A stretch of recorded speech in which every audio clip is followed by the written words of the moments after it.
All right, good afternoon, ladies and gentlemen. I would like to call the July 27, 2017 meeting of the Plaquemines Port Harbor and Terminal District to order at 1 o'clock.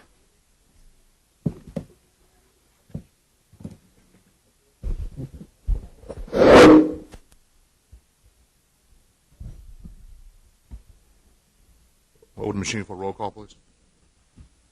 Let the record reflect that all council members are present except for Councilmember Lapine and Councilmember Burt. If you please stand, Councilmember Williams will lead us in the prayer.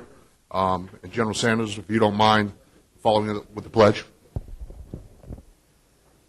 We take this moment to acknowledge Almighty God and thank Him for our bountiful blessings, especially for this parish's natural resources.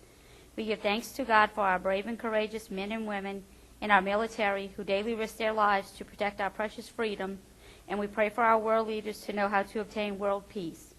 We pray that this government body, comprised of both council and administration, will always serve our parish with honesty, humility, and equality to all, and for the wisdom to know right from wrong and the courage to do that which is right. And as this government body gathers here today, we pray that we will be spared from all harm and destruction this hurricane season. Amen.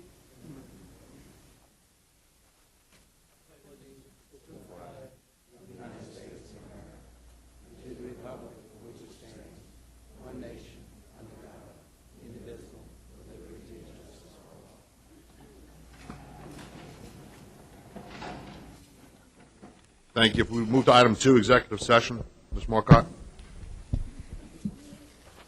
Status and potential settlement of Plaquemines Port Harbor and Terminal District versus Frederick O. Wilhoff, Carolyn C. Wilhoff et al., 25th JDC, number 63551, Division B, Attorney J. Kendall Rathburn, Dwyer, Cambrian, Suffern.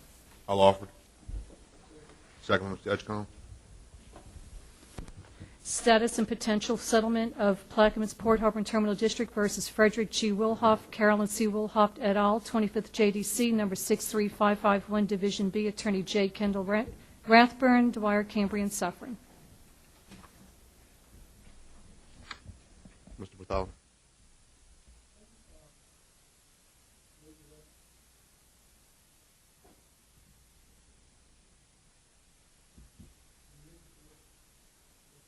All right, let the record reflect. We are now going to go into executive session with a 7-0 vote at 1:02 p.m.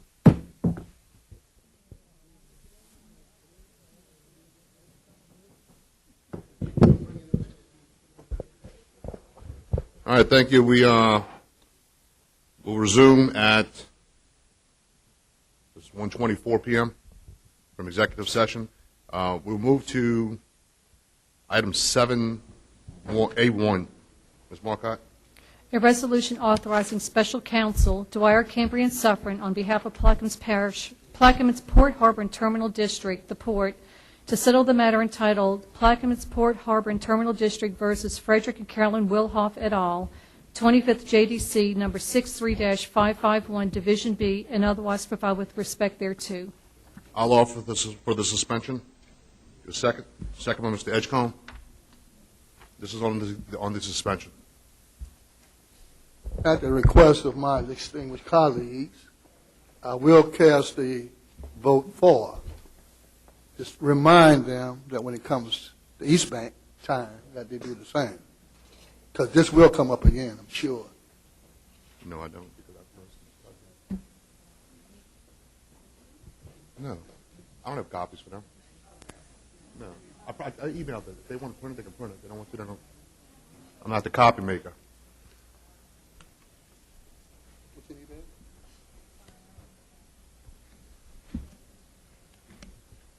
The record reflects the suspension passes 7-0. Ms. Marcotte, we'll move to the actual resolution. A resolution authorizing special counsel Dwyer, Cambrian, Suffern on behalf of Plaquemines Port Harbor and Terminal District, the Port, to settle the matter entitled Plaquemines Port Harbor and Terminal District versus Frederick and Carolyn Wilhoff et al., 25th JDC, number 63-551, Division B, and otherwise provide with respect thereto. I'll offer with changes on line 12.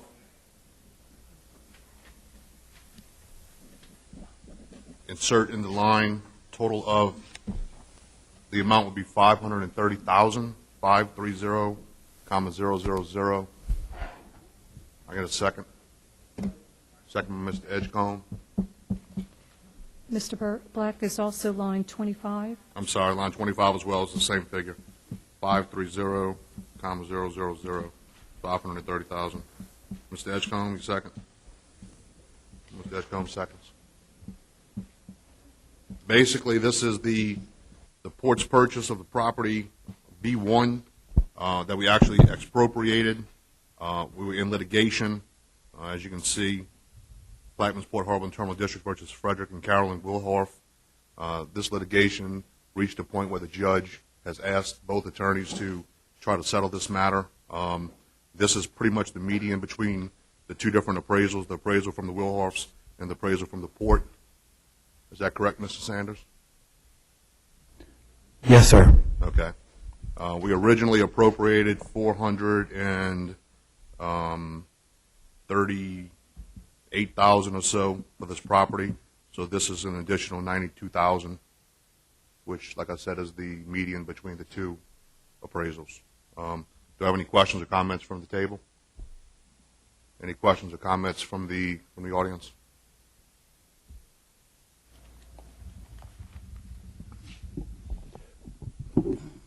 Arthur Henry. Oh yeah, I remember this one. It was 400,000, but wow, we now went way up, 500,000 to appropriate the land that you took from the guy. Man, that was a bad deal, man. That was a bad deal. And guess what? We paying more for it. All right, thank you. Any other questions or comments from the audience? All right, with none, the machine is open for a vote.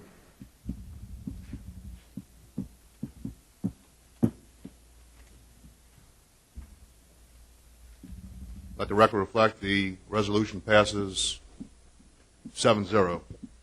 I don't see Mr. All right, Mr. Rathburn, good luck with the negotiations. All right, we'll move to item 3, status report by the Executive Port Director, General Sanders. Good afternoon, Mr. President, Mr. Chairman, Mr. Vice Chairman, board members. I am Sandy Sanders, Executive Director of Plaquemines Port Harbor and Terminal District. Follows is my Executive Director report for the reporting period of 25 May to 26 July. The 2-month span is due to the cancellation of our last month's meeting. The port went through their 4th audit, and I would like to report the summary page. The change in our net position from this year and last year was $3,255,789.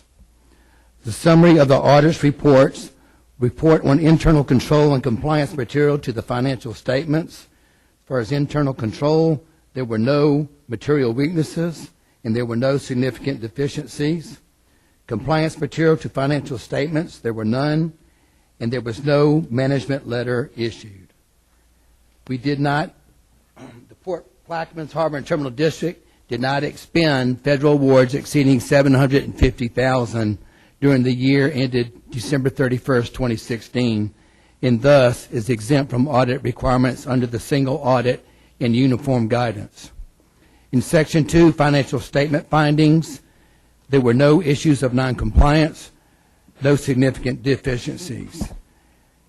The last section, federal award finding and question costs, there were none. I would like to thank Chambrel and her staff. Just about every person in the office participated in this. If you ever gone through an audit, you know it's quite an exam. And for the 4th year in a row, Chambrel and her staff have done an outstanding job. Thank you, Chambrel. During this time frame, I met with the Chinese ambassador in Washington, D.C., and subsequently with our congressional delegation regarding the newfound interest in the build-out of the port's terminal and the accompanying infrastructure needed for on-site and off-site for the onward movement of cargo.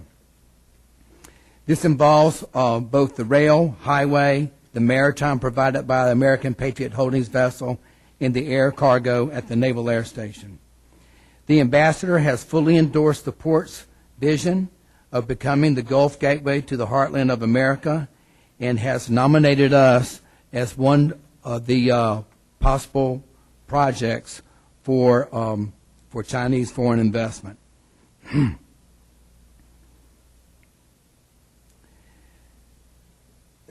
They are very interested in our efforts of coordinating a vertical integration with other river ports in the Mississippi River Basin, initially Memphis, St. Louis, and Kansas City, which we have already reached out to. The talks at the embassy are ongoing, and a prominent list of potential foreign investors is being compiled for consideration for a potential public-private partnership. I also met with Walter Brooks and Kay Parsons with the RPC and received an update on the rail realignment around the Naval Air Station and the Peters Road Highway. I continue to express the criticality of these two projects, not only to the port but our entire community. The tunnel and bridge cannot be considered until the Peters Road bypass is in place, and that also has huge marketing potential for the port and the development of an air industrial park around the Naval Air Station once commercial air cargo is introduced at the Naval Air Station. I served as one of the featured speakers at the Chicago Rail and Summit, and interest in what we are doing as the Southern Terminus Gulf Gateway, coupled with our strategic partnership with American Patriot Holdings and the air cargo, are gaining a tremendous amount of interest to not only the inland ports on the Mississippi River, but the railroads and, very important, warehousing and distribution logistics companies. Since that happened in mid-June, we have had two such firms, logistics companies, come down to visit us, to walk the ground. They are covered by NDAs, but they are very interested in what we're doing on here in merging us as a transportation hub. We continue to meet with the Memphis, St. Louis folks while we were there, and then we also had the Port of Chicago and the three ports of Indiana told us that they wanted to come down and talk to us about a partnership. We are continuing to meet with three separate entities that are very serious about sites on the East Bank. These are all covered by NDAs. However, the abundance of land, the proximity to natural gas, which acts as a feedstock, the deep water docking, and the Southern Terminus location have attracted them, and their wish is to be under the PPHTD umbrella. We would accomplish this in a purchase lease arrangement. I will keep the board apprised as we move forward on all three of these projects. We have been working through the United States Department of Agriculture and have applied for a $600 million grant that is privy through the Rebuild Rural Infrastructure Program Initiative. Our application placeholder has been noted by some with some varying remarks, which we have corrected, and the responses have been positive. More to follow on as this develops, but we are preparing a meeting with the Office of the Secretary of Agriculture to discuss our unique application. With the assistance and invitation of Gary LaGrange, who's the former executive director of the Port of New Orleans and serves as the present executive director of the Port Association of Louisiana, we met with a Chilean terminal operator that heretofore does not have a footprint in North America. We shared our vision, and they are very interested in becoming a terminal operator. As I've told the board before, there's a huge price tag that comes with being chosen as that terminal operator, i.e., a lot of terminal equipment will have to purchase by that operator if he wants to play with the PPHTD. But they are very much want to be considered, and again, more on this as it develops. I have met numerous times with the base, Naval Air Station Base CO, and at our last meeting, I gave him the final draft of the proposal to send up to the Navy Chain of Command for the introduction of commercial air cargo onto the Naval Air Station. This proposal will result in, first, a commercial entity paying fees to the Navy for their use, hence reducing the overhead of the Navy. B, it would increase the utilization of the base And C, introduce a crucial addition to the vision of the PPHTD evolving into a complete transportation hub with the maritime, with APH, the highway, the rail, the river, the air, and the pipeline movement of cargo.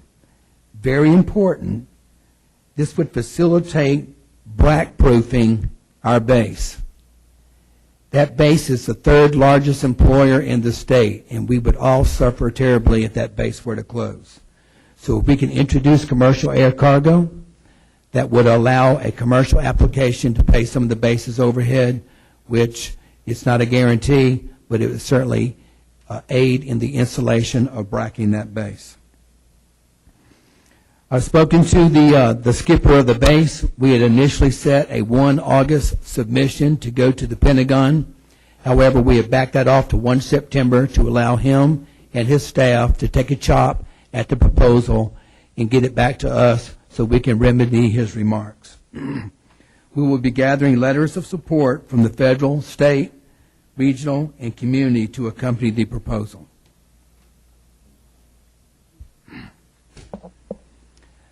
I accompanied President Cormier to see Major General Michael Weir, who is the Mississippi River Valley Regional United States Army Corps of Engineer Commander.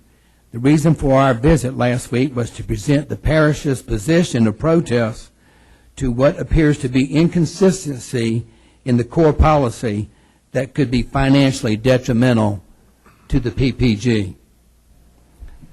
A previous administration, the Nungas administration, paid $7.5 million for wetland mitigation credits for the back levee in the Myrtle Grove area.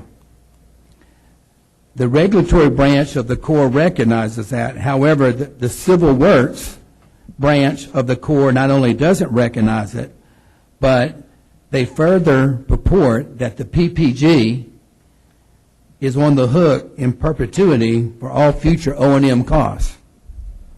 Needless to say, that does not sit with us, and we have elevated this to our congressional delegation. I will refer to the President for his remarks, but this is something that we just cannot stand by and let happen. Mr. President. Thank you, Director Sanders. I want to thank Director Sanders for his collaboration. I want to thank PPSO for their collaboration. With their help, Director Sanders and I flew up to Vicksburg, Mississippi, and we had a meeting in which Major General Weir and also Colonel Clancy, it was requested, I believe, from Vicksburg that he fly up or drive up, as the case would be. And the problem we have is that there are two divisions within the Corps that are taking inconsistent positions in defining watershed, watershed being a term used in the 2016 WRDA. And the prior administration used the regulatory branch definition of the Corps, which we're in agreement with. Director Sanders and I concur with the prior administration that the regulatory branch of the Corps properly defines watershed as the entire deltaic region. Every part from the Atchafalaya just about to Lake Maurepas should be included as a mitigation service area. When the Corps formalized the mitigation bank that the prior administration dealt with, they too conceded the point that the mitigation bank run by EIP that's being operated off of Chef Mentor in New Orleans, that they would be able to service this whole area. The problem has come in recently with the NOV NFL project, where the Civil Works side defines watershed much more narrowly, and they are trying to hold the position that watershed is defined by just the Barataria Basin. This poses a problem, a manifold problem for PPG, because one, in their environmental assessment number 543, which they issued over our objection, they did not include our wetland mitigation bank credits of over $7 million as being an option for the levee project in Myrtle Grove. So that's an immediate loss of over $7 million that we had invested.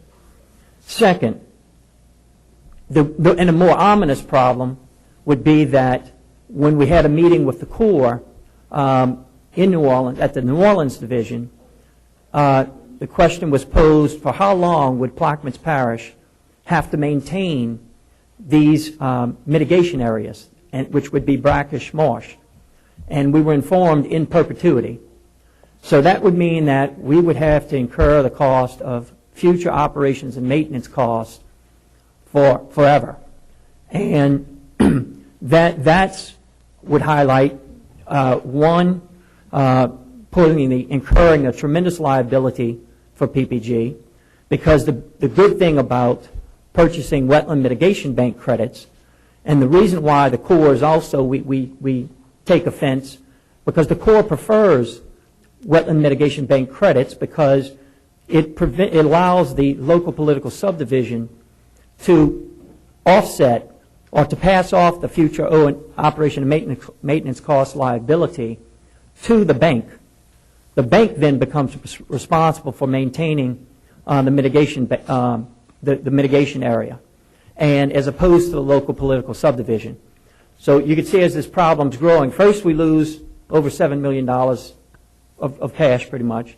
Then next we get on the hook to an unlimited amount of money for the future operation and maintenance costs of a mitigation area. And the third problem that we brought up in Mississippi was the fact that the Corps has presented a program on behalf of the state for the Mid-Barataria Basin diversion. And we've all heard about these diversion programs. Now, my question to Colonel Clancy was, if you're behind this diversion program, then that's going to dump tremendous amounts of fresh water into the Barataria Basin. If you do that, then the brackish area marsh that is currently there will all be converted to fresh water.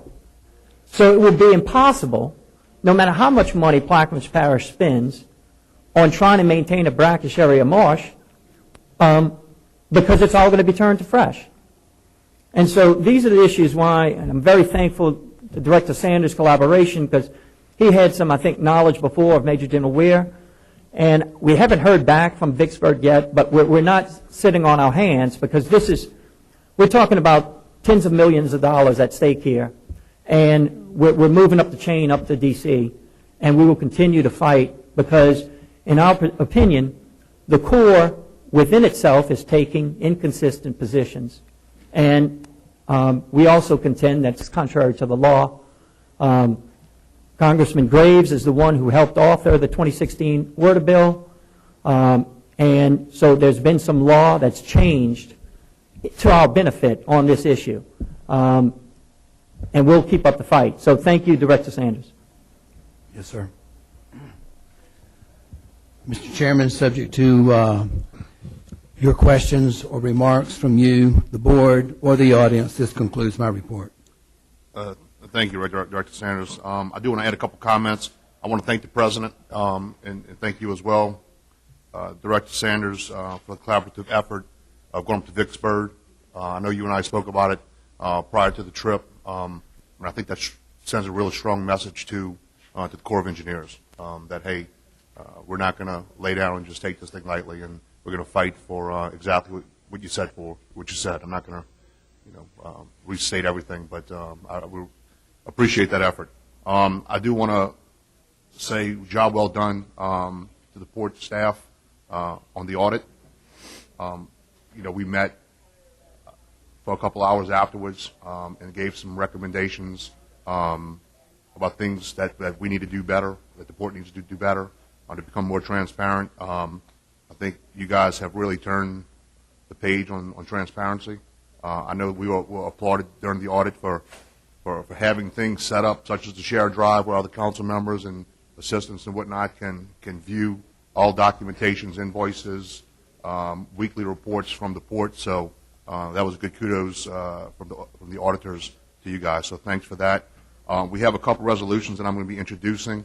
One of them is in reference to some of the findings from the external audit, which is changing some of the policies. I've also met with the Audit Committee Chairman. I have another resolution that we're going to adopt, hopefully, in the next couple of weeks, based on the discussions that he and I have had, to get the port in compliance with some of the guidelines that are set forth by the Audit Committee and the Internal Auditor. So I think we have a really good path forward, a path of transparency, and I applaud you guys and the Audit Committee for helping get that underway. I don't have anything else. I'll open it up to the table. I know our Deputy Director Paul Matthews is supposed to brief Ms. Solvant on the grant application. I spoke to him 2 days ago, so when he gets back in town, Ms. Solvant, I think he's going to brief you on that application. That's a $600 million project, well, potential grant. I don't have anything else. I'll open up to the table if anybody has anything. If not, I'll open up to the audience.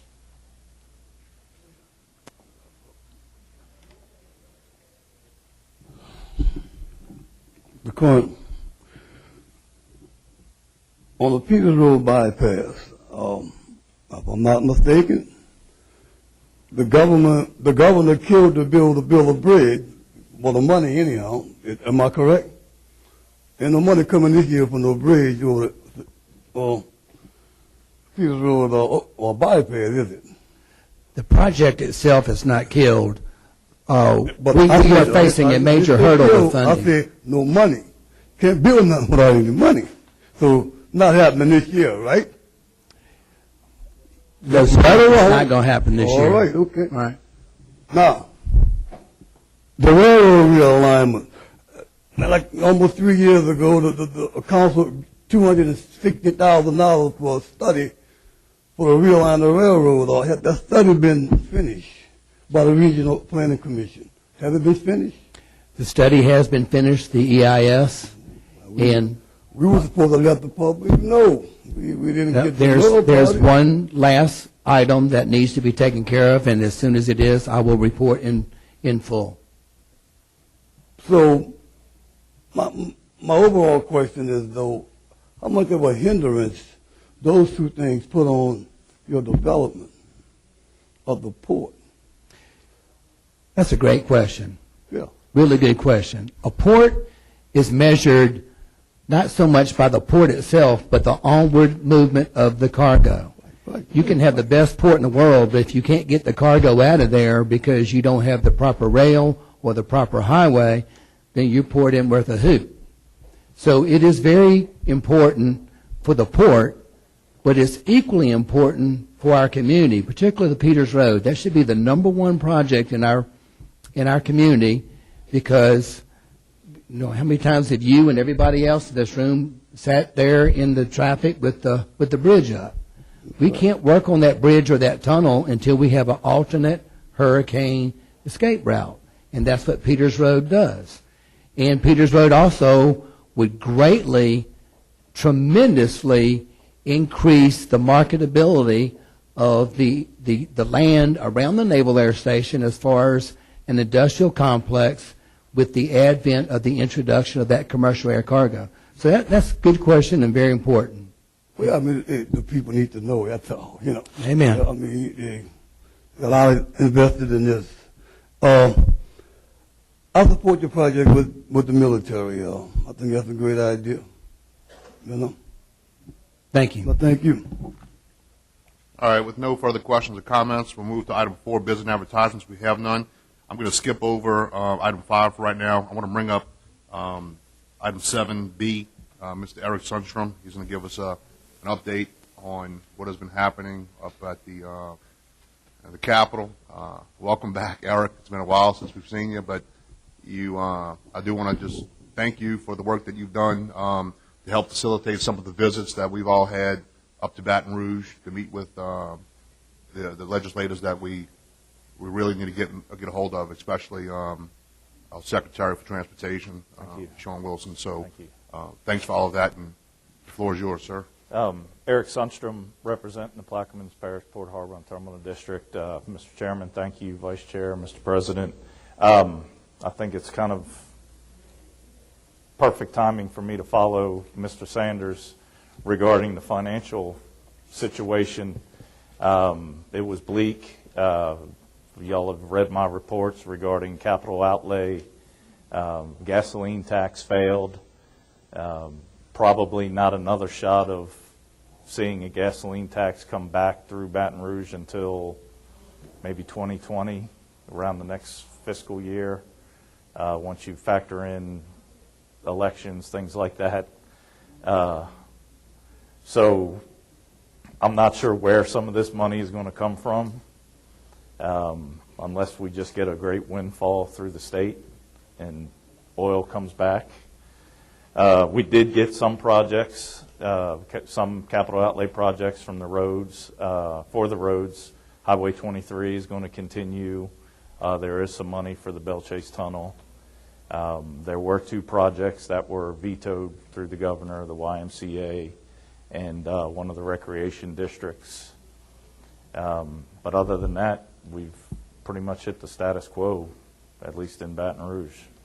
We are fighting over, well, the leadership is fighting over when the next special session will be. As y'all know, the so-called fiscal cliff is going to happen in when the new budget comes in July 1st. The governor wants Republican leadership in the House to formulate a plan. The Republican leadership in the House says it's not their job, it's the governor's job. After what we saw with the stalemate during the regular session this year, it was first anticipated in October special session, but now that's kind of up in the air also. So, wish I had better news to report to you. Y'all may not want to invite me back again for another couple months. No, I think you've done a great job, and thanks for keeping us as well as the president informed throughout the session on the bills that we were really monitoring. I know we had some bills that we were really against, and most of those died. Yes. Thank goodness. But it goes without saying, I mean, Peters Road bypass is a critical project to us. And I can tell you, Senator Troy Carter and Representative Leopold are, I mean, on top of that as well as they can be. Right. And I know they have. I know Sandy's taken them as well as Secretary of Transportation and some of the undersecretaries around on the tours, and they understand how critical it is, right, not only to the port but to everybody in the parish, not just for business infrastructure development, but also for general transportation. So let Secretary Wilson know that we need to get that done. Otherwise, they're going to be repaying everybody for these lunches at the Woodland Plantation. So I don't have anything else for you, Eric, unless anybody has something from the table. I just have a comment.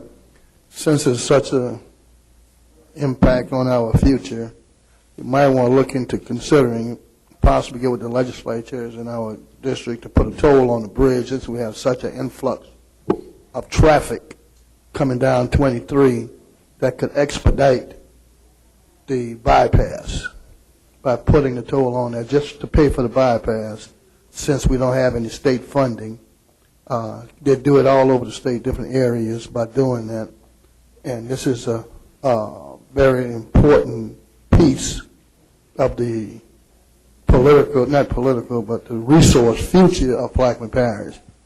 And we do have an abundance of people outside this area that always travel that highway. Sure.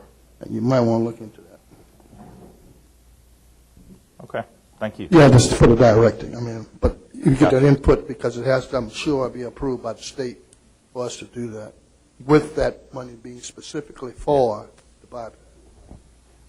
And one last thing to remind y'all, any capital outlay projects are due October 31st, which seems like a good ways away, but when you're talking about paperwork and getting things together, it kind of sneaks up quick on you. So, and that concludes my report. Does anybody from the audience have any comments or questions for Mr. Sundstrom while he's here? What's the schedule for next session? Do you know? Currently, the regular session will begin. It's a full-blown regular session. General topics, no fiscal matters, will begin the second week of March, run through just the beginning of June. Okay. All right. I don't have anything for you else, Eric. Have a safe trip back. Thank you. Appreciate it. Thank you, Mr. Chairman. All right. All right. We will move to item 6. We don't have any ordinances, resolutions on second passage. Move to item 5, introductions of ordinance and resolutions. Ms. Williams, Mr. Edgecombe, Ms. Salvant, Mr. Bartholomew, Mr. Russo, Mr. Juneau. I have a few. A resolution adopting the addition to the accounting policies for the Plaquemines Port Harbor and Terminal District, the port. A resolution of the Parish Council in its role as the sole governing authority of the Plaquemines Port Harbor and Terminal District to clarify the administrative operations of the Plaquemines Port Harbor and Terminal District as provided in resolution number 14-223 and otherwise provide with respect thereto.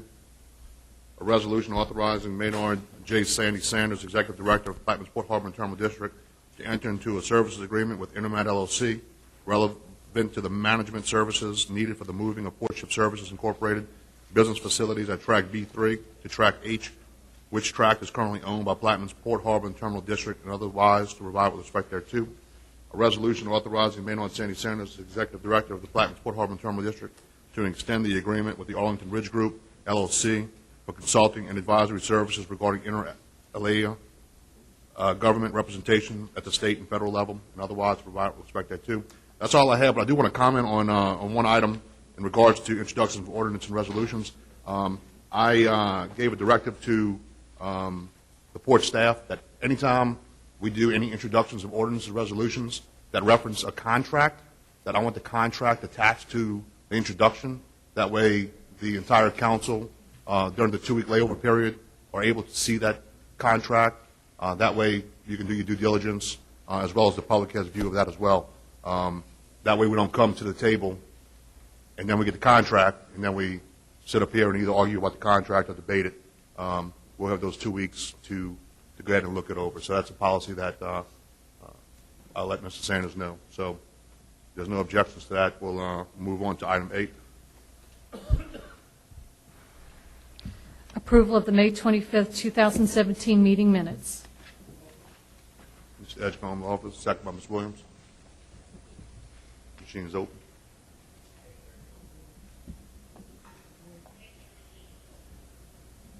Minutes are approved 7-0. Have a motion to adjourn. Mr. Edgecombe, second by Ms. Williams. Machine is open.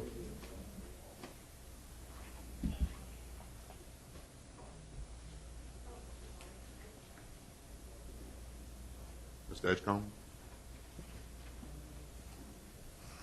Adjournment passes 7-0. The port meeting for the 27th of July is adjourned at 1:59 p.m.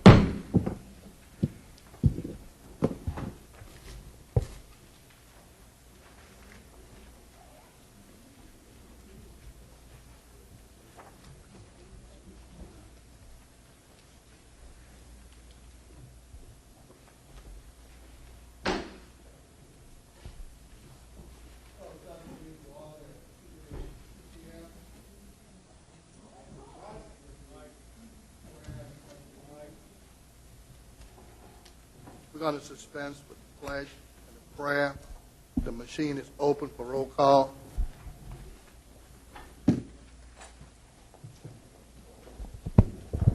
Seven members present, 2 are absent. Mr. Burt and Mr. Lapine.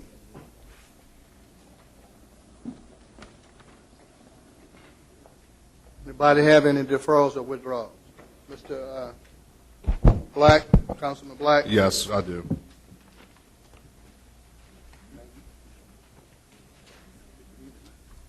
Under item 6, I'm going to defer the following. E as in echo. E? F, yes, E as in echo, F as in foxtrot, G as in F. golf, G, H as in hilo, H, J as in Juliet, K as in kilo. J. You going That's all deferred. J? K also? Yeah, E, F, G, H, J, K, all deferred. You wonder you don't want to stay on the East Bank. Councilman Lepine? I mean, Mr. Juno? I'm sorry. It's a quite difference, believe me, there's no comparison. Mr. Russell? I have several. Let's go to 6A2, deferred. All right, what you want to do? Withdrawn, I'm sorry. Withdrawn. 6A2, withdrawn. 6B, deferred. 6D, deferred.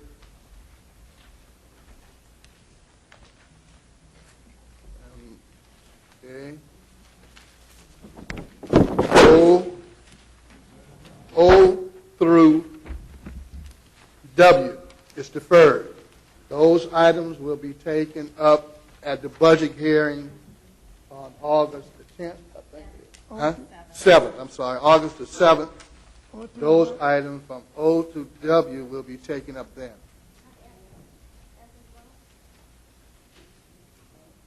No, I'm sorry, S is, O to R and T to W. yeah, all of them. Okay. And, okay, X, Y, and Z are deferred.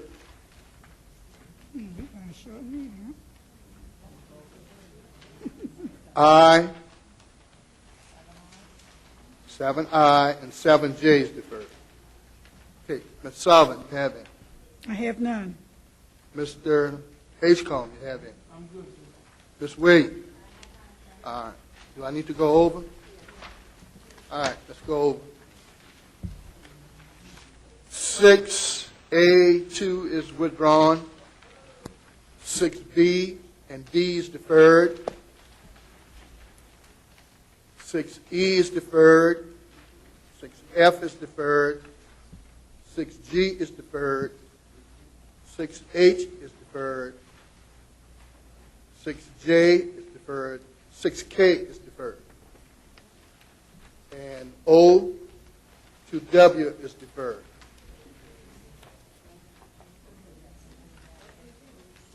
X is deferred. Y is deferred. Z is deferred. And 7H is deferred. No, I'm not 7H. 7I and 7J is deferred. Mr. Chairman, we might as well add I as well to defer if we're going to talk about budget here. You want to defer I as well. where? On 6I? Yes, 6I. Wait a minute. Let's get 6I. 6I is deferred. 6D. All right.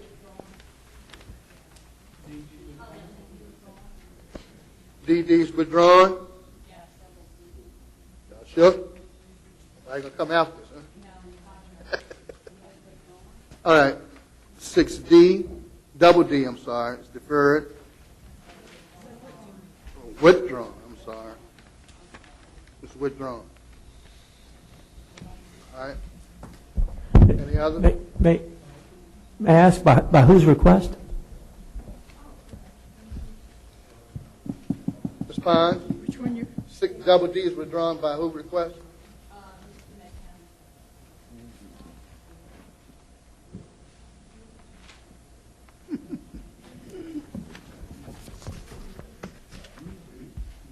Double D. All right, Mr. President, says what? All right.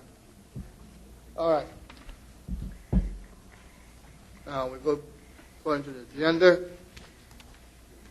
No executive session. No proclamation. Status report from the President. Mr. Cormier. Thank you, Chairman Bartholomew.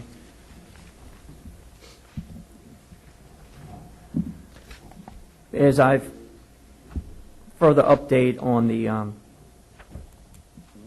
Tropical Storm Cindy, Myrtle Grove levee washouts, we've been trying to do everything. We've located material in-house at no expense to the parish. We have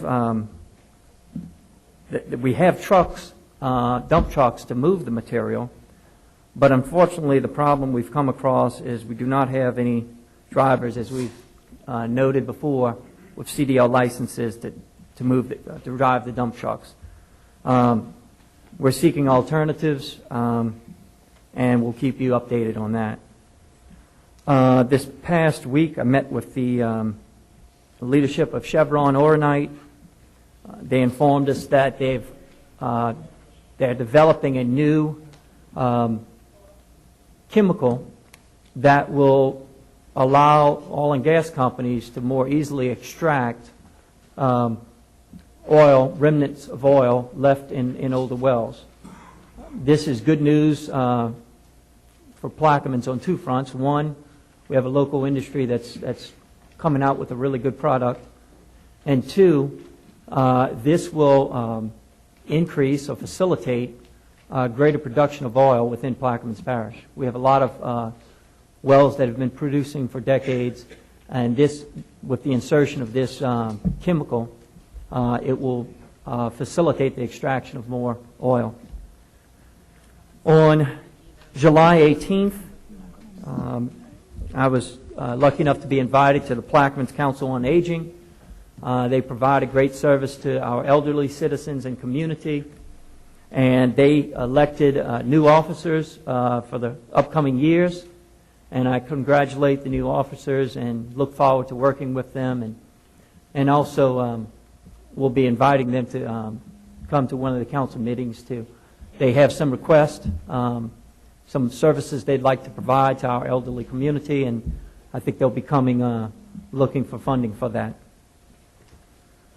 We met with our assessor's office and with the sheriff's office, and regarding a new system that the assessor is interested in purchasing. It's a global positioning system, mapping system that purports to increase the ability of the assessor's office to collect ad valorem taxes. And it was stated by the salesman of this system that in Ouachita Parish, I think it increased their sales tax collection in 1 year by over, I think, $7 million. And the argument there is that the cost is, I want to say don't quote me on this, Assessor Belinda Hazel would know the exact numbers. I think it's about a little over $200,000 for this system, but I'm sure you'll be hearing from her.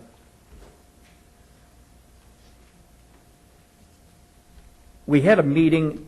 FEMA has, as we've reported before, we're still trying to get our accounts receivable that FEMA owes Plaquemines Parish government, get them to pay more. One of the biggest issues has been we've yet to be reimbursed for the direct administrative cost and the closeout incentive. And this is approximately, I can't remember the number off the top of my head, but it's approximately close to $5 million.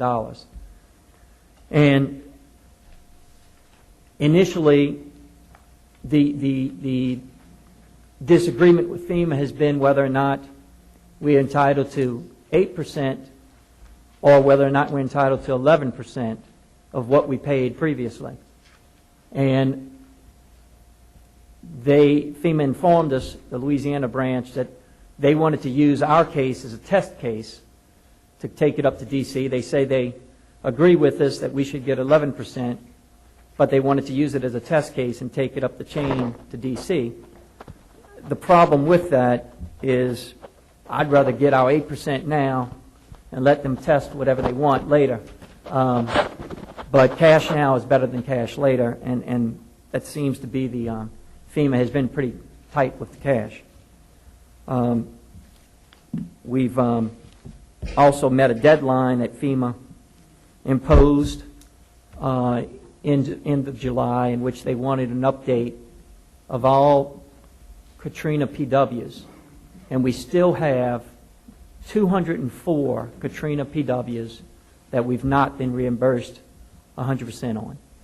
Now, most of those projects are 90% range complete, but to still be owed money from FEMA on 204 projects for over 12 years old, I'm not happy about it at all. And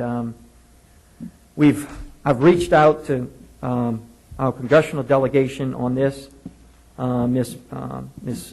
Schlesinger from Senator Kennedy's office. We had a meeting on July 14th in which I told her and gave her specifics on this and told her that any help from Senator Kennedy would be greatly appreciative. Senator Kennedy, when I went, the one trip I made to D.C. earlier in the year on this issue, he had expressed a willingness to help us. Later on in the year, well, we're getting later on in the year now, to help us close these accounts out. And it's been, anytime you have an accounts receivable that's over 10 years old, that's cause for concern. And so Ms. Schlesinger said that she was going to get this information to Senator Kennedy, and his offer does stand. He sits on the subcommittee of Homeland Security, so he has a vote over some of their funding. And he said he'd be willing to help and go with me to FEMA to try to help expedite the collection of this money that they owe us. In that same meeting on July 14th with Ms. Schlesinger from Senator Kennedy's office, we discussed the core issue, which I elaborated upon in the port meeting section of the meeting. I think sometimes it's such a regulatory complex field. You've got NEPA, a National Environmental Procedures Act, and you've got all these regulatory things that it gets a little confusing. But just to make matters abundantly clear, the reason why this is so important, this dispute with the Corps, is it's not just over $7 million that we're going to wave bye to. It's a loss of the $7 million plus open door, blank check liability on future mitigation areas. And even the Corps admitted that they had not considered the possibility of,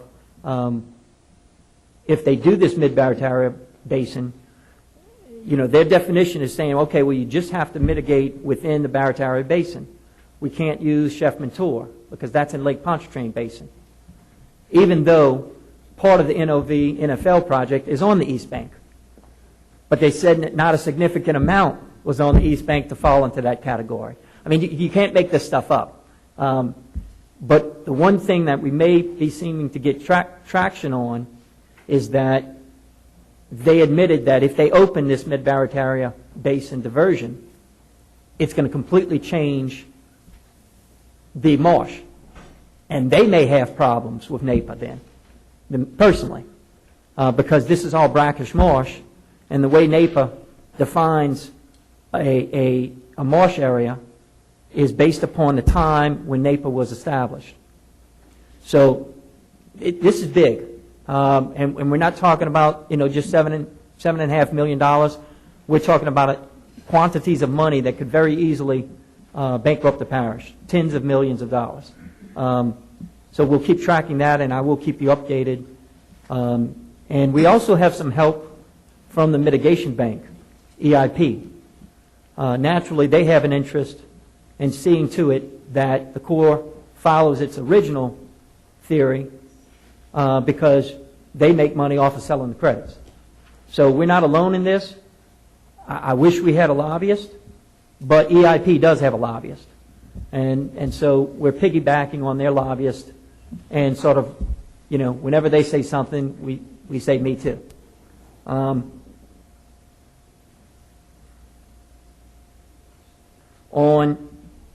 Also on one of the Fridays, Director Sanders, I think, spoke about it, had a meeting with Captain Sakata from the naval base.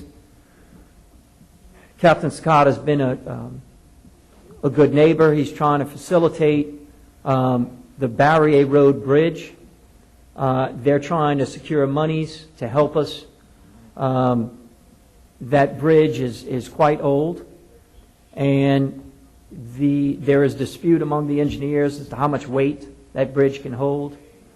I'm not an engineer, so I won't get into that, but some engineers think it shouldn't be used. Other engineers think it should only be light cars, not heavy trucks. But he's willing to help us on that. We're going to continue working on that. The idea being is, since the base is the main user of that Barrier Road Bridge that accesses the base, that they would pay for the repairs to that bridge. Also, I think make an official request. I'd like to do a proclamation to honor Captain Sakata for the air show.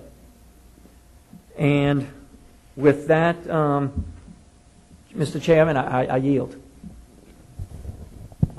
Any comments from the table? Any comments from the audience? John, Yes. Mr. Amos, on the PW, the 204, do you have like a figure, total figure in all 204 of them? I've got a list, a master list, because FEMA demanded we compose a master list. And on that list, it's got every PW listed. It's got the status, the percentage of completeness. I'll give you whatever, I'll make a copy and give you whatever we have. Yeah, if you don't mind, just Yeah. let you get a I figure. can't, I don't recall if it's got the exact amount owed. The big ones I was focusing on was the direct administrative costs and the closeout incentive, because that's the biggest chunks of money. Yes, sir. The other ones are going to be smaller chunks of money, but still, it's It adds up. cash all the Right. same. Also, I know Director Giles is here. I just want to pass on thanking him and his staff and his departments who helped take care of some of the issues we've been having at the government building, minor issues, and he was pretty prompt on getting it done for us. I just want to thank him. Thank you, Councilman. Mr. Williams? Yes, I too would like to thank Mr. Wallace and his personnel for addressing some grass issues in my district recently. We have the faux pas fishing rodeo going on beginning today at the Venice Marina through Saturday. Just wanted to pass that information on. They partner with the Make-A-Wish Foundation, and a couple days ago, yesterday or day before, yesterday they took out some of those children that are, some of the guys volunteered their time to take out those children that are in that program.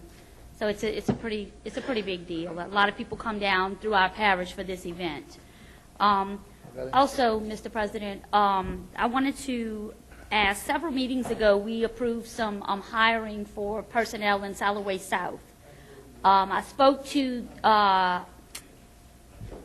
Mr. Gregory in reference to this, and I know he said he interviewed a few individuals and gave his recommendations, but he hadn't heard anything back from Civil Service. So if you could check into that and see, because I know they're extremely shorthanded, in that department, and we already approved those positions.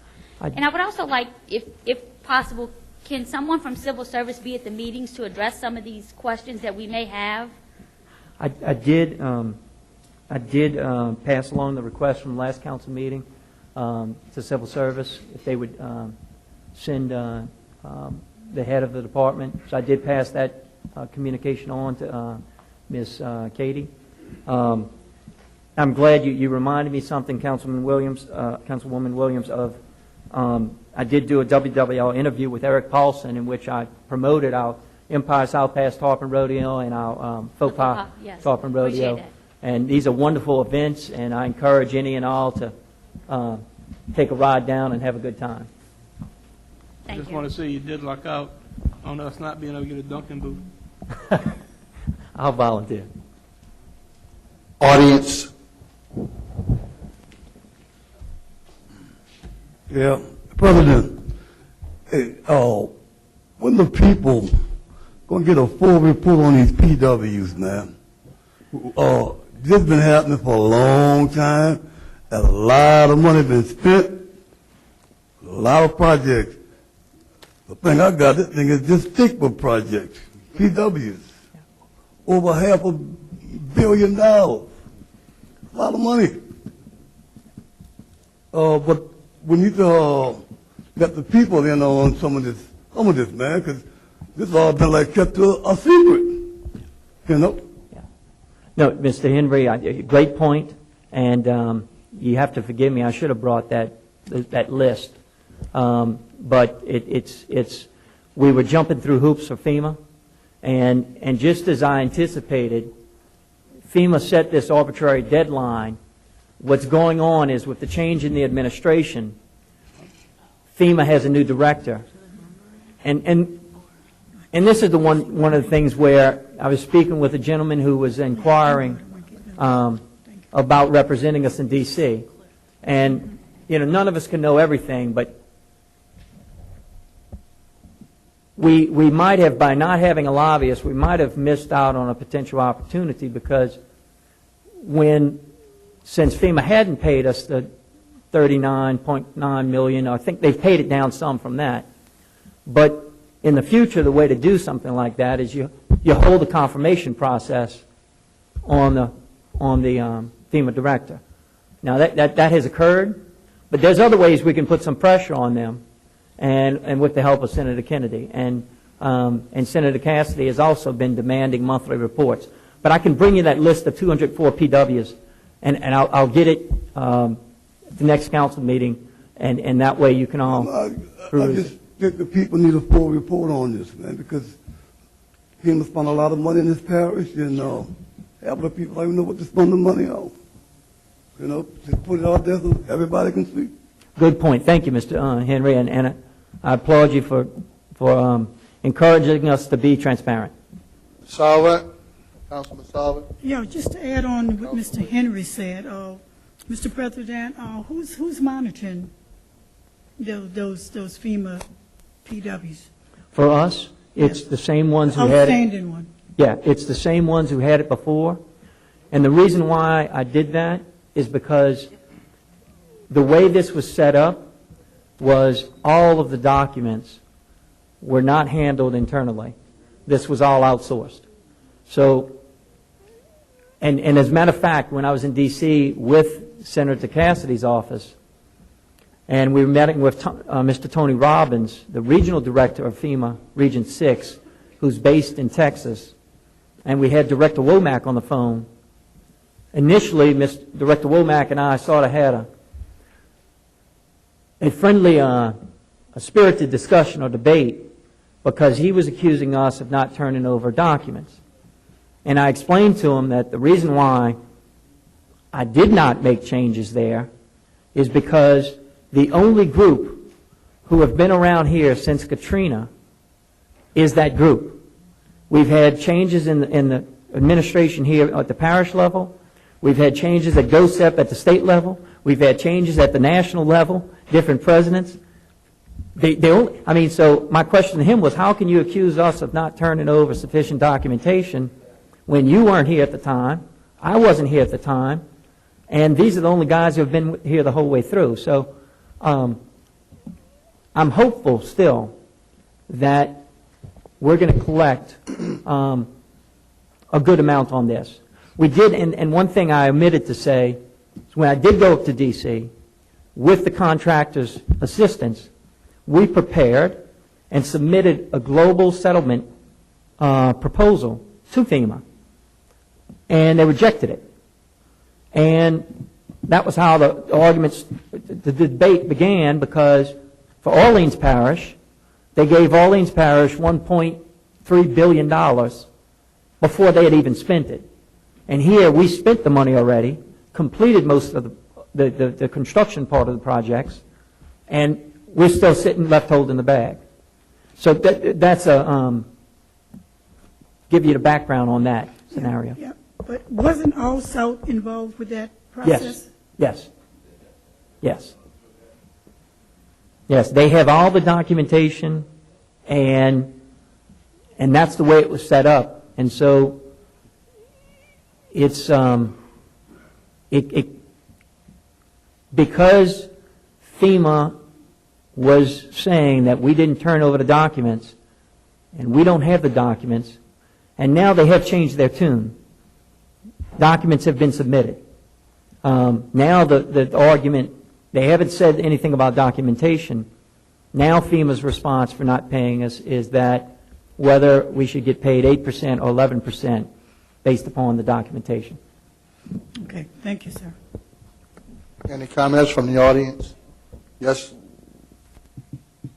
That's Warren Lawrence, 120 Timber Canal Lane. No, a question on the contractor. If he's holding documents that, if I understood right, you said the parish don't have these documents, the contractor has the documents. The contractor is working for us. If he has document that we paid for, we should have those documents. I don't understand how this contractor has the documents, and we got to go back to him because we don't have copies of those documents. Something's wrong with this. Mr. Lawrence, when I was first elected, I went to the finance department and I requested to see all documents on accounts receivables. And I was informed that our finance department did not have them, that this was all outsourced. And it's as long as we're collecting money in, my goal is to collect the money and get those accounts receivables paid. But that was, you do pose a good question. I'm sure, we could certainly request documents. At this point, until we're told no, I'm going to have to go work off of good faith. Well, my only question is from legal, is if a contractor is working for us and he is getting documentation done, and we paid for that documentation, I don't know how on earth we can't get those documents. I mean, whether we got to sue him for, do we still hire him? Is he still on board? That's the direct administrative cost that we're fighting over. And we're paying him, and he won't give us our documentation. Well, I have not, your point's well taken, but at this point, he got the documents to FEMA. So FEMA has changed its tune. Initially, back in January, February, when I went up to D.C., Director Womack was requesting more documentation. Now, their documentation requests, to the best of my knowledge, have all been satisfied. I just want to get the money for our parish. And do we have copies of the documentation that he gave to FEMA? We can access that online. Okay. I don't think we have. I don't know if we have physical copies. I think those are held by but contract. it's available to us. Yes. Okay. Councilman Black? Yeah, Mr. President, real quick, just for accounting purposes, I'm curious, since there's nothing on the agenda item in reference to the current litigation, is Mr. Barnett here on all dime, or? Yes, he's back in the audience. Back there, look at it. No, I know, but is he here on the parish's dime?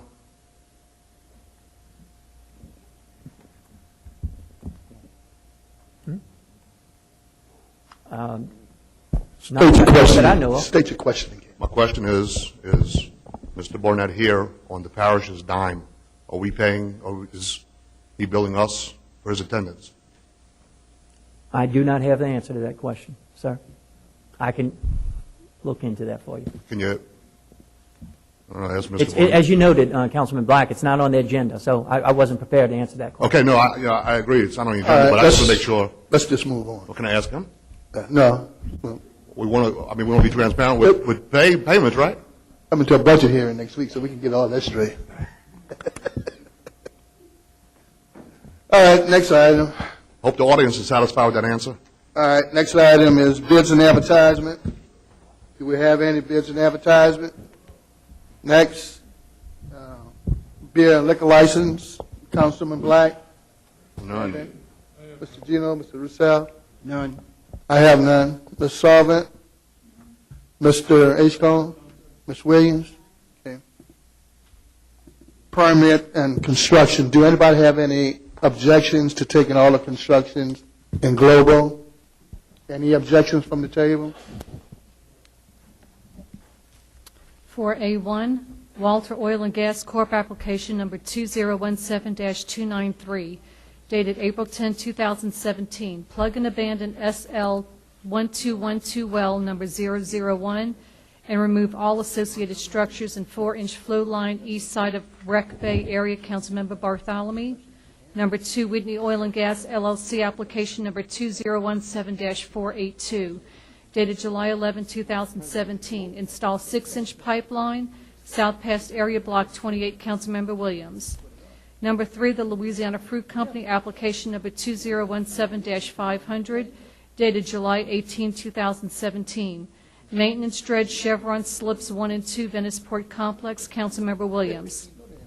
Number 4, Port Ship Service, Inc., application number 2016-48, dated January 14, 2016. Install dock and walkway south of West Point Lahash Ferry, Councilmember Trufant Salvan. Number 5, Port Ship Service, Inc., application number 2016-376, dated April 25, 2016. Install dock and walkway, Naomi Bell Chase area, Councilmember Edgecombe.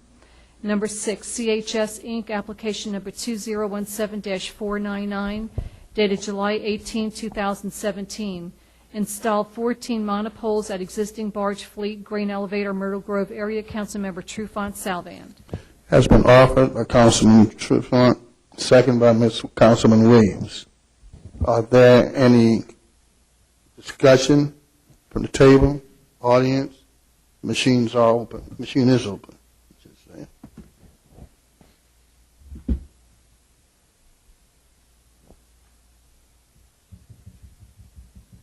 Passes 6-0. Mr. Black is out of the from the table, left the table in the meeting. This time we'll have B through E. Are there any objections to taking those in global from the table? Are there any objections? Hearing none, so be it. 4B, Husam Ode, new garage and barn in a floodplain zoning district, 21030 Highway 23, Port Sulphur, Louisiana, Councilmember Trufant Salvan. C, Bell Chase Mobile Home Park, Trailer Park Renewal, River Oaks and Burt Drive, Bell Chase, Louisiana, Councilmember Roussel. Lance Tingler, new residence in a floodplain zoning district, 114 Sandpiper Lane, Myrtle Grove, Louisiana, Councilmember Trufant Salvan. And E, wholesale fireworks stand renewal, 7616 Highway 23, Bell Chase, Louisiana, Councilmember Roussel. Offered by Councilman Roussel, second by Ms. Salvat. Are there any questions from the table? Audience, the machine is open.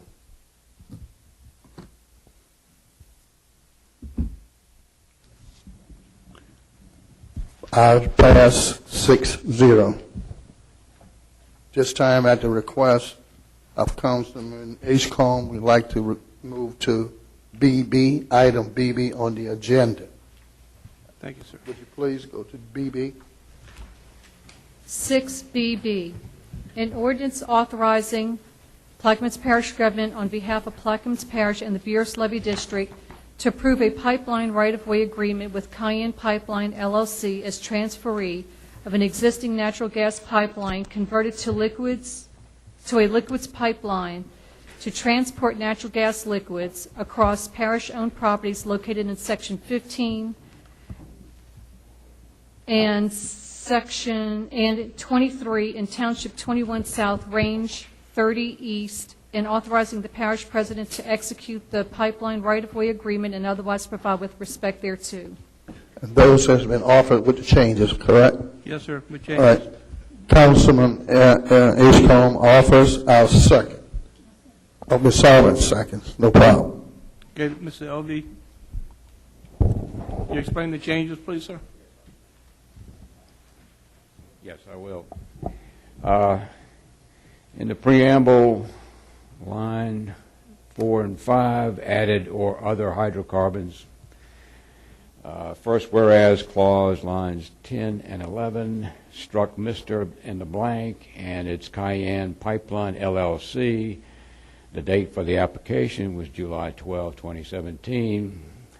In section 2, line 34, or other hydrocarbons was added, and those were the changes.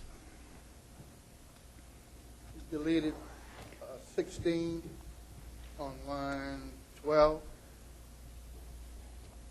See a line through 16. Yeah, I'm sorry, I did miss that. I didn't have it highlighted.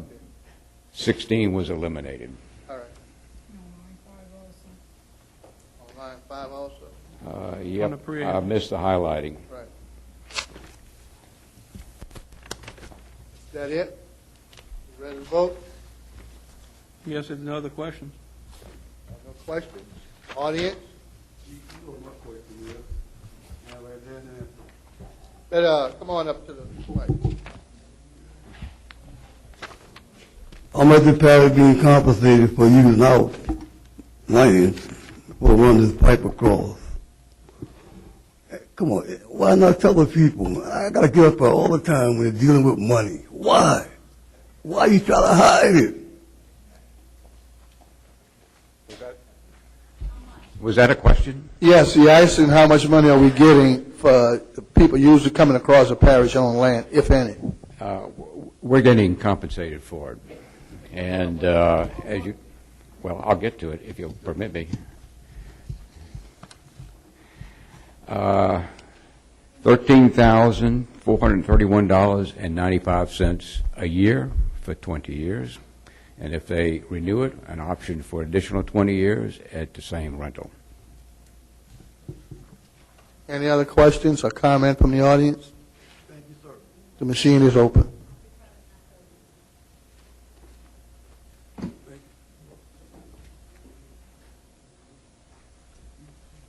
Five, one abstention by Ms. Williams. No, I'm sorry. No vote at all by Ms. Williams. Councilman Black abstained. Refer back to the agenda, please, in order.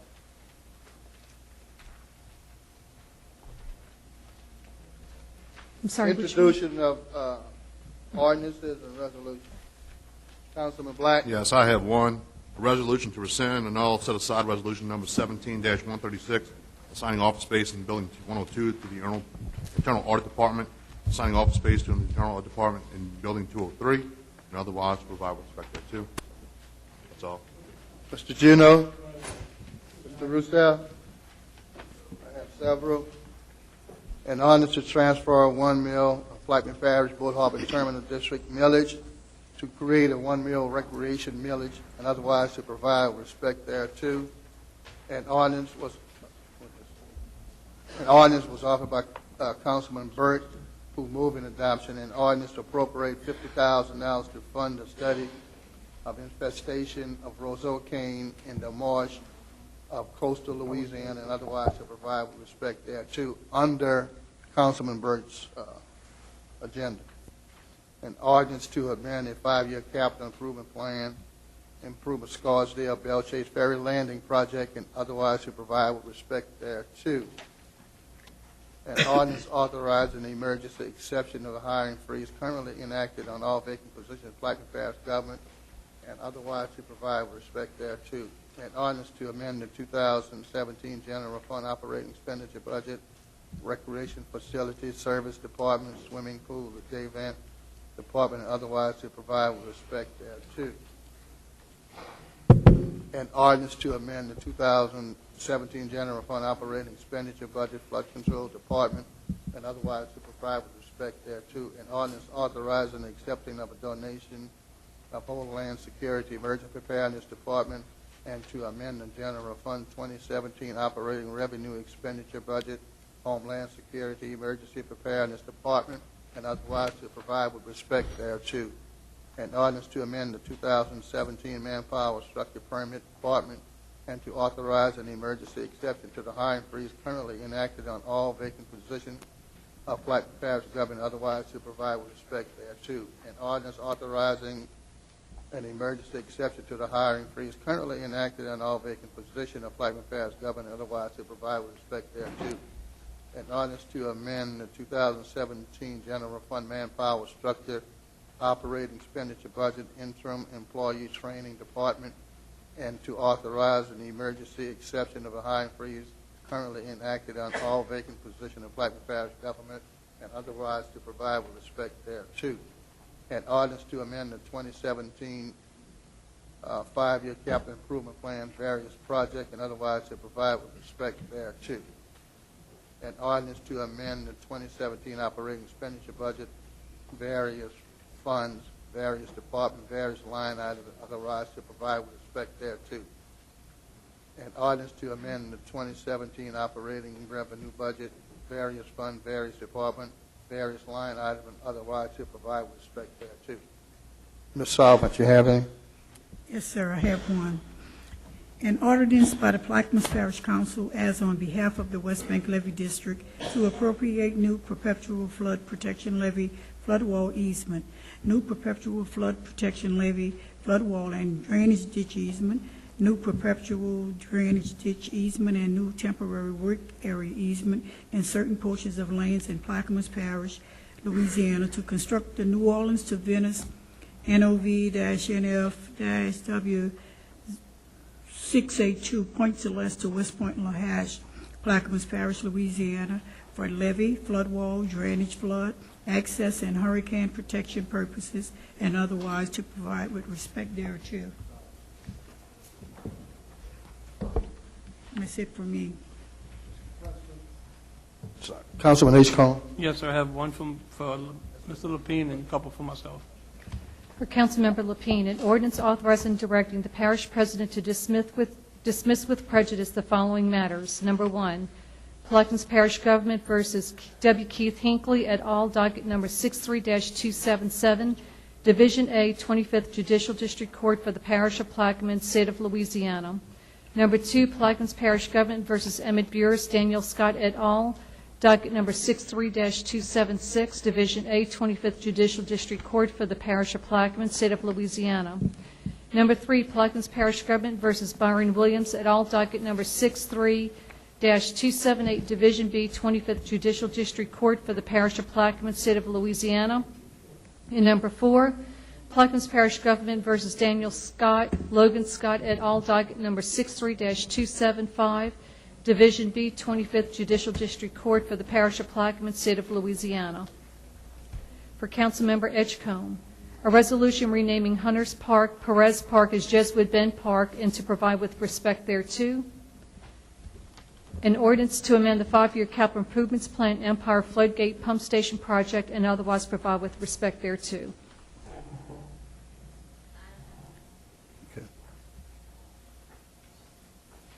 Ordinance and resolution, the second reading, final passage.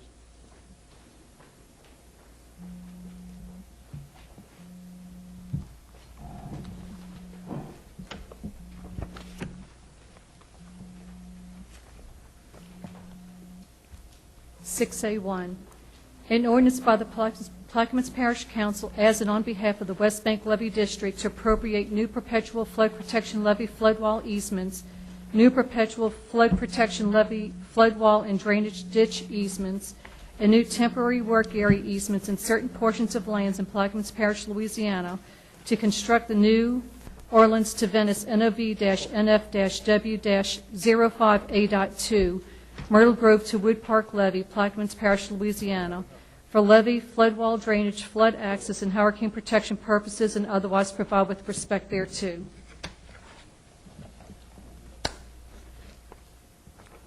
Mr. Bartholomew? Ms. Solomon? Yes, Offers a second? I'll be offering with changes first. She had to offer with pass the changes out. Yes. All right. Is there a second on changes that has been passed out? Is there a second? I'll second. All right. Now, any discussion from the table? Okay, before this piece of legislation have been before the council for some time now. This is dealing with the polder from Myrtle Grove to Wood Park. And there were some issues along the way, and I'm not sure if they all been cleared as of today. But we are on a time constraint and a timeline for this area to get our levees in place. So without any further conversation from myself right now, I'm going to ask Mr. Cooley or Mr. Gorgeous or Nicole, whichever the three that want to come up and address this legislation. Ms. Williams, would you like me to read the changes first? Oh, I'm sorry. Yes. Ms. Salvant? Yes, I'm sorry. The changes are on line number 2, removing the word appropriate and changing it to the word acquire. On line number 5, adding the word by donation purchase. And on number 6, appropriation and or expropriation. On line 18, removing below Wilkinson Canal Pump Station. On line 19, adding right-of-way drawings. On line 21, removing dated May 4th and inserting the word July.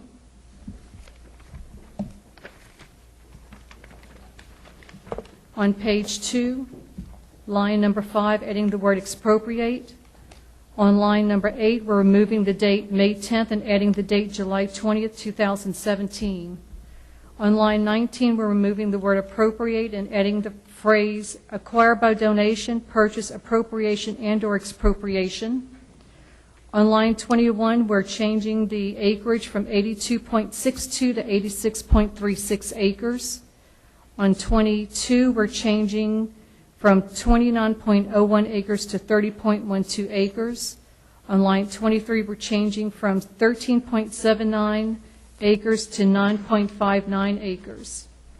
In section 1 on line 33, we're removing the word appropriation. On line 35, we're changing it from 82.62 acres to 86.36 acres. On line 36, changing it from 29.01 acres to 30.12 acres. And on line 37, we're changing it from 13.79 acres to 9.59 acres. Under section 2, we're inserting 86.36 acres, and we're removing new perpetual flood protection levee, flood wall, drainage, ditch easements consisting of 29.01 acres. On line 48, we're changing it from 13.79 to 9.59 acres. And we're adding section 3, which reads, as and on behalf of the West Bank Levee District, it does hereby authorize the acquisition of new perpetual flood protection levee, flood wall, drainage, ditch easements consisting of 30.12 acres by donation, purchase, and/or expropriation pursuant to the Constitution and laws of the State of Louisiana to construct the NOV-NF-W-05A.2 project for levee flood wall, drainage, flood and hurricane protection purposes as identified in the NOV-NF-W-05.2 right-of-way drawings attached to Exhibit A. And then we're changing all the other section numbers from section 3 to 4, 4 to 5, 5 to 6, 6 to 7, and 7 to 8. Okay, Mr. Cooley, you have the floor. I guess the question would be why changes, or I'm asking what questions are there at this time. It's been deferred for several times because the Corps has made some changes in its right of entry requests. Acreage changed, and then it was determined that certain areas are what we call canal areas where we cannot appropriate, rather we have to expropriate. So as a consequence of that, and as a consequence of the council's interest in donations, we've made the changes that you saw in the language. This particular ordinance allows us to acquire all the rights necessary for this particular project by appropriation and by donation and or expropriation, or by amicable purchase from the canal rights. The appropriation deals with everything except the canal rights. Those are the reasons for the changes. Now we have a PowerPoint presentation if there's an interest. GCR representatives are here. Steve Gurgis is here. Of course, Nicole Harris with the Corps, who is the project manager for this project, is here. If there are questions, they're ready to add detailed information for you. I have a question for Mr. Cooley. You're an attorney, correct, Mr. Cooley? Beg pardon? You're an attorney, correct? You're an attorney? Yes, I am. Okay. Is Mr. Barnett here helping you in your case with this? No, he's not. Okay. I'm just going to eliminate why he's actually here. So he's not here helping you? No. Okay. Thanks.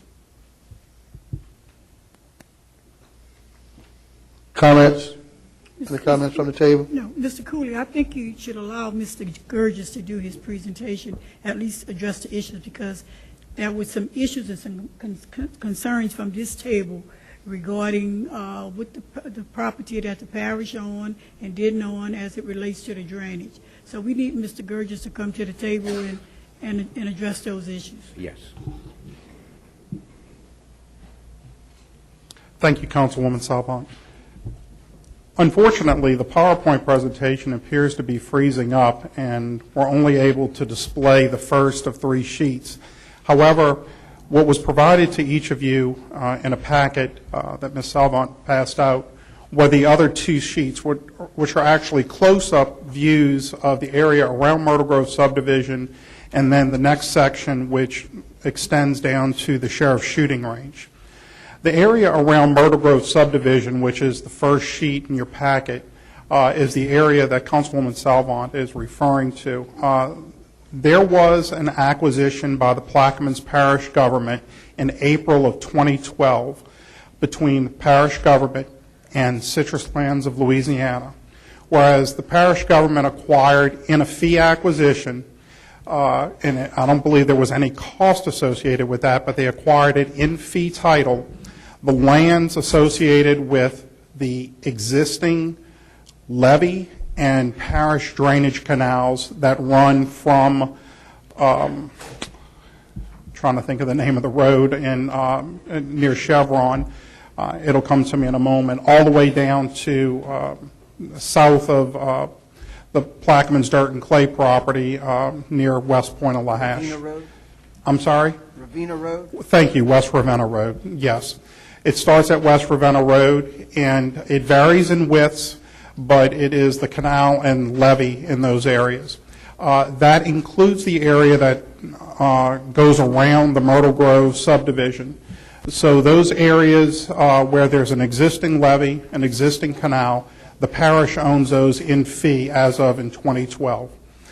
We have some illustrations. Unfortunately, I didn't have them as part of the PowerPoint because I didn't know this topic would come up. I did provide a copy to Councilwoman Salvant, and I'll be able to provide a copy to all council members that shows those areas that were acquired in fee. There was a question several council meetings back regarding a culvert that had failed and some work that was done on that culvert on Marina Road, which led to the Myrtle Grove Marina. It's come to our attention after that. We looked into it. That culvert was on parish property, or is on parish property, I should say. The culvert, where it failed and the work that was done, was parish-owned property as part of this agreement between Citrus and the parish government. That is shown on the illustration that was presented to Councilwoman Salvant, and I can, again, present to the rest of the council. Having regard, and just as a follow-up to what Mr. Cooley said, typically these projects are being appropriated in this particular case because the canal is considered a utility. It is going to have to be acquired through a conventional either negotiation or through an expropriation if we're unable to come to terms with the landowner. And that's the reason for some of that additional language that was put in the ordinance today. Additionally, we have 6 landowners and 14 separate tracts of land. We have reached out to the larger of those landowners. There's a couple small private residential landowners within Myrtle Grove that are impacted in a very small amount.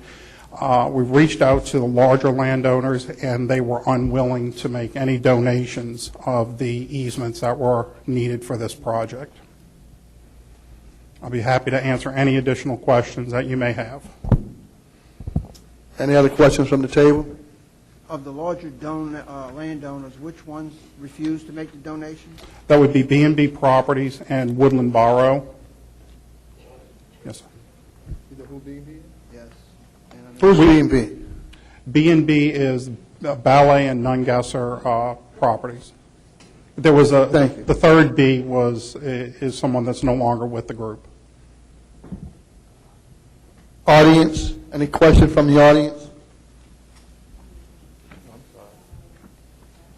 It's Warren Lawrence, 120 Timber Canal Lane, Myrtle Grove. Again, it's the same question I brought up before. when this alignment was done, it was done by the Corps of Engineers through public hearings and everything. They gave what alignments they wanted, what properties needed to be obtained.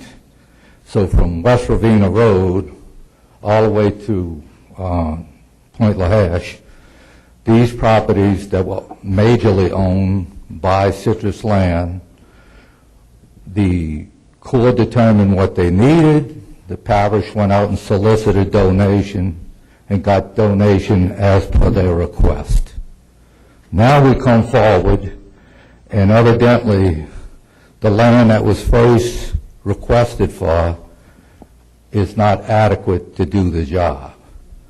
So now we're going out. Is that West Point Lahash, huh?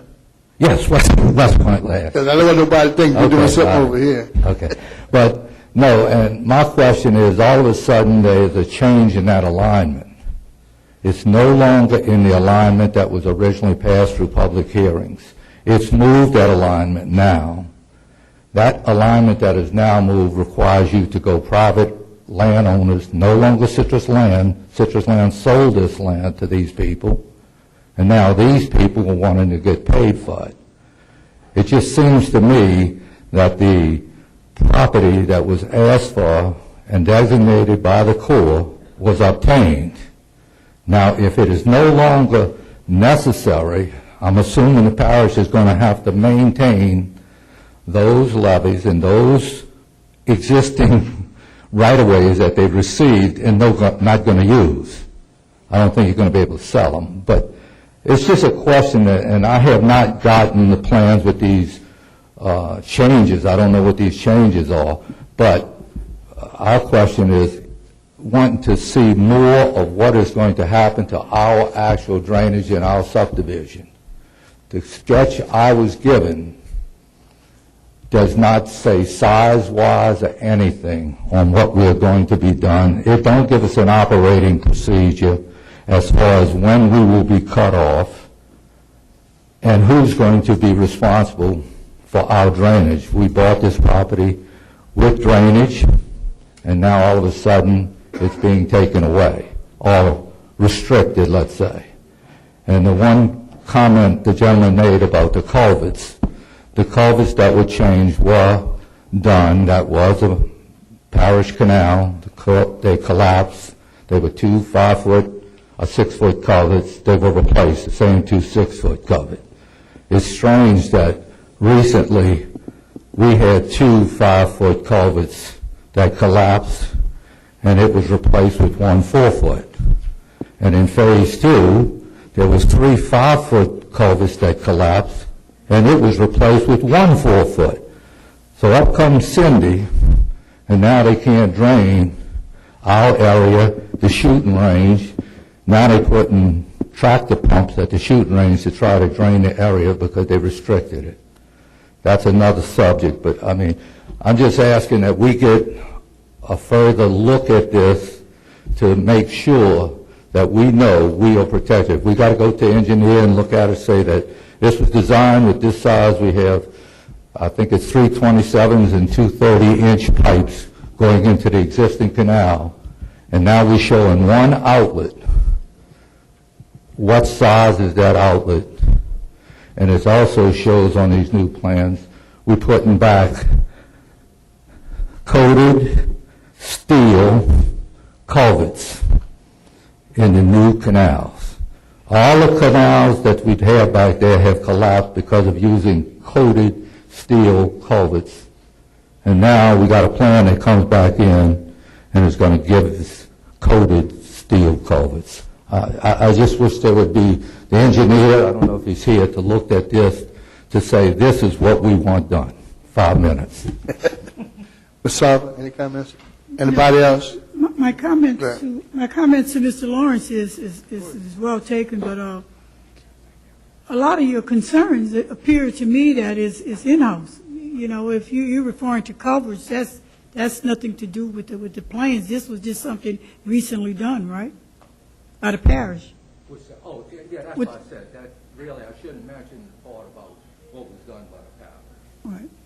Could any one of you, Ms. Harris or Mr. Gorgeous, respond to? Well, I can respond to Mr. Lawrence's question regarding the levees that were acquired and the land that was acquired. The area where the existing levee and drainage canal is that was acquired from Citrus by the parish government is part of the footprint moving forward for the current alignment. What is needed is something more than that, about twice as much in width that is needed, and that's the reason that we're having to go to those landowners that are adjacent to the parish canal and levee and acquire additional right-of-way. So I did want to address that with Mr. Lawrence because he was talking about having to maintain those perpetually and not having them acquired for the purpose that was originally needed, and that's not the case because they are part of the footprint. Now, regarding the drainage, unfortunately, I can't respond to that question. I'd have to defer that to the Corps of Engineers.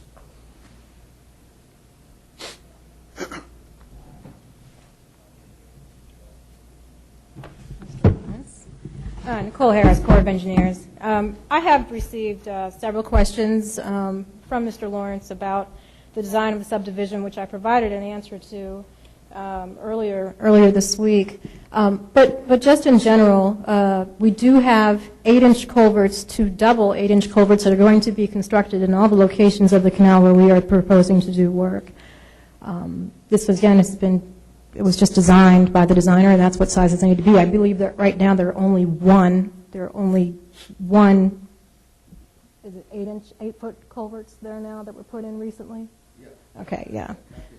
Not that we didn't put them in, but that's what we're going back with, 2 double-barrel 8-foot culverts. I can talk to the designer if you're concerned about the material, but perhaps we're designing it with a deep enough cover so that collapsing isn't an issue. But again, I can look into that. As far as the interior drainage, the last time we met with parish residents was in October of 2016. We had Greg Simpson, the drainage manager here for the parish, and we discussed the sluice gates that are going to be working to handle the interior drainage. And all of that will be included in the operations manual that is included and given to the parish and the non-federal sponsor when the project is turned over. And again, that's going to be something that we will work out with him when those structures are closed and opened based on tidal flow, based on surge events, et cetera. So that's something that will come and be given to the parish when we turn the project over. I have a question in reference to that, in regards to it. Is it typical to use corrugated metal pipe in saltwater areas, or is A2000 the more appropriate material? And if it is, what's the life cycle of that on the CMP? I would have to ask the designer about that. Okay. I can find that out. Yeah, I do understand Mr. Lawrence's questions with that. I mean, if we, obviously it's a high, an area with high salt volume, does that deteriorate CMP faster? Because I think CMP, especially coated, is about the same price as the A2000. So I just... Well, I know the reason that they had gone, I believe, okay, I'll double check, but I believe the reason they went with the metal pipe is because it's lighter. Okay. When you go with a concrete pipe, you have to have a heavier foundation and base to support them. Right, yeah, I get that, but Yeah. I'm talking about the A2000, which is the plastic. The reason why I say it, and I think Stanley can tell you, I mean, he bought a bunch of plastic pipe recently, and the reason for it is because that CMP parish-wide has been collapsing over years just because of the salt content and salt content in the water. But just a question. Thank you, though. I can look into that. All right. I mean, again, we're still finishing the plan, so that's right. something that we can look at. And I know it's separate from this. I just Mr. wanted Chair? to... Yeah. Councilman H. Cohn. Yes, Ms. Nicole, like Mr. Bo was talking about, they could possibly use the square concrete like they use on General de Gaulle. They had sinking problem with some of that from the round pipe. They even tried oval pipe. It didn't work, so they went to the square concrete pipe, which is, I want to say it's 20 by 12, and that seemed to be working. Okay, and I'll double check with the designers. I think, again, when they looked at using concrete pipe, it was just the weight of it. You've got to understand, in a lot of this area, the soil conditions are pretty poor, and it affects how we design things. So I think they were trying to keep it light so that they wouldn't have to, it's just an extra expense to the project. But I can have them look into that. Any other comments from the table? Audience?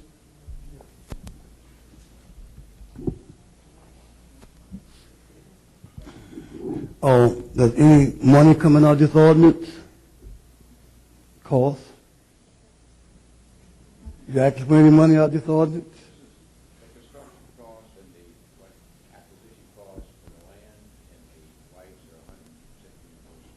So how much are you asking?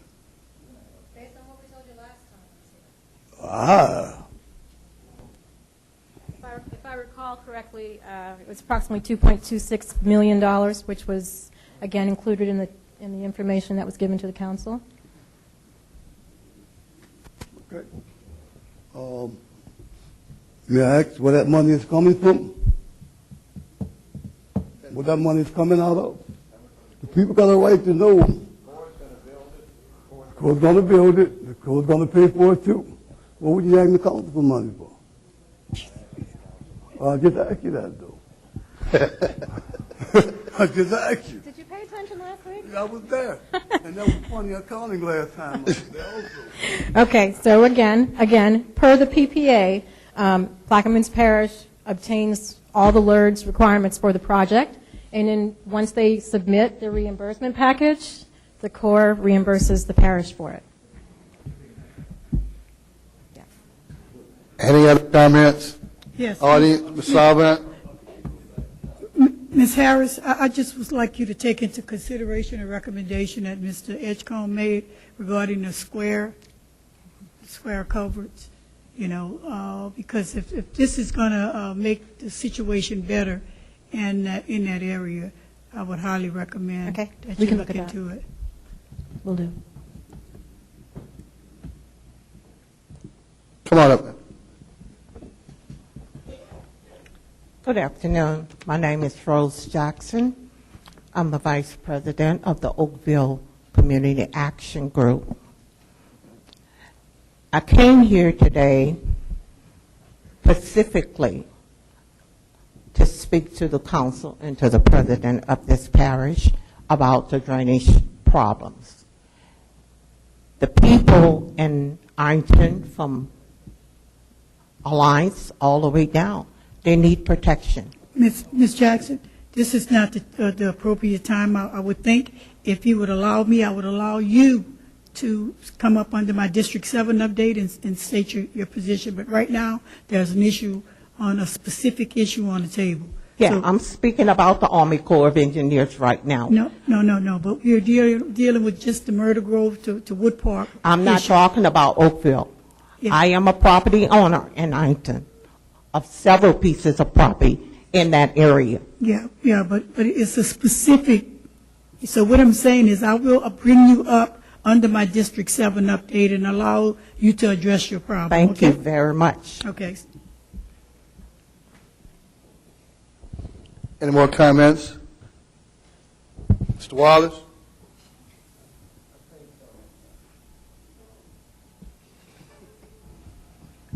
I think you and I had that little discussion about the pipe last time you were up here, about the plastic pipe and the corrugated pipe and the cement pipe.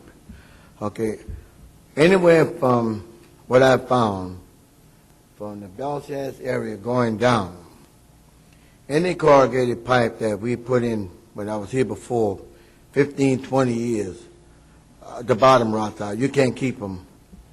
That's a no-no anyway you put it. It costs you a few more dollars to get that plastic pipe, and you won't have to worry about it unless you got to sink it or something. You never have to worry about rotting. I mean, we always use the corrugated pipe because it was cheap and easy to use when we get on off the truck. We didn't need anybody. We could do that ourselves. But I would strongly suggest you go to the fiberglass or plastic, the big heavy plastic, and it comes in 20 to 30 foot lengths. And when you get the long lengths, you don't have to worry about it sinking. That's all I have to say about that. I agree with Mr. Wallace on this thing. So can I ask, have installed any of the CMP already, or that's, I mean, is that something, I'm just looking for the future. I mean, obviously, it's going to rust out. Is that something that we could look into as a change order, or, design change, not to hold the whole project up, but I mean, because what's going to happen is, as we know, the parish is going to be responsible for those repairs, 20 years down the road, when they all rust. I can look into that, because I know they looked at concrete, and I know they have the metal that they have now, but I don't know if they looked at plastic. Yeah, I know the or price fiberglass. difference, and I know the price difference in a coated CMP and the A2000, which is the plastic pipe. It's pretty much the same. So, and I know it's, putting those pipes together is a little bit easier too. So it may save in costs. So I mean, it may be a even trade, but definitely take that recommendation, look into it, please, if you would for us. Will do. Yeah. To try to prevent the future headaches and maintenance issues we're going to have. Understood. Mr. Lawrence, that answers your question too? That a little bit of it? I don't know if I could comment that. All right. Just give me a thumbs up, thumbs down. Machine is open.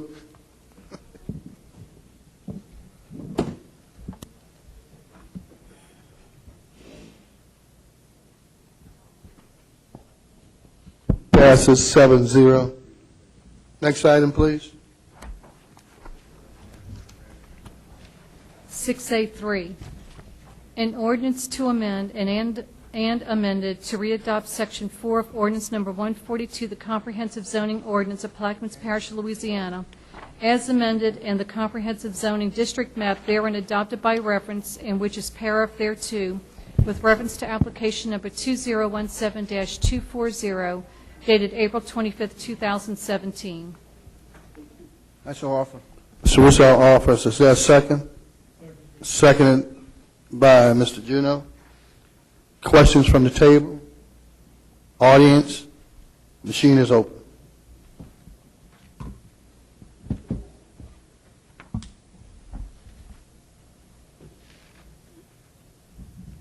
It passes 7-0. Next item, please. Mr. Chairman, at this time I'd like to withdraw item M.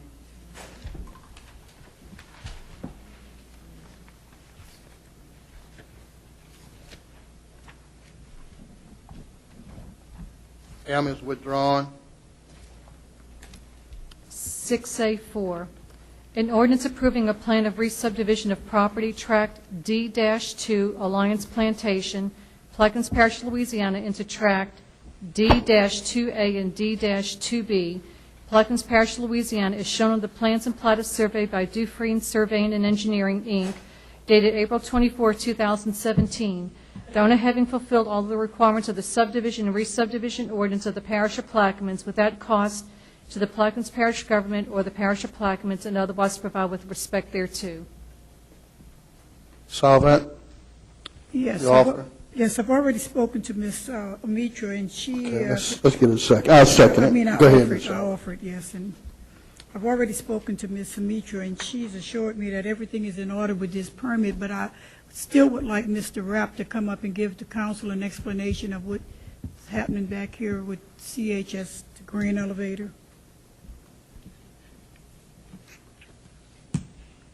How's everybody doing? Okay.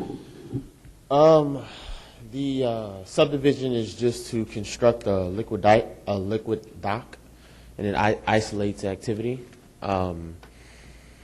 It's only for that separation. The land is for CHS, and the dock is just a subdivision of D2A. D2B is the subdivision. So it doesn't affect CHS's business. That's pretty much it.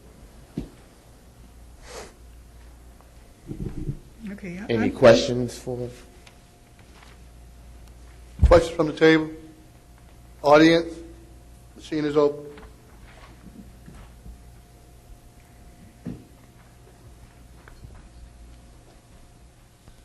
Passes 7-0.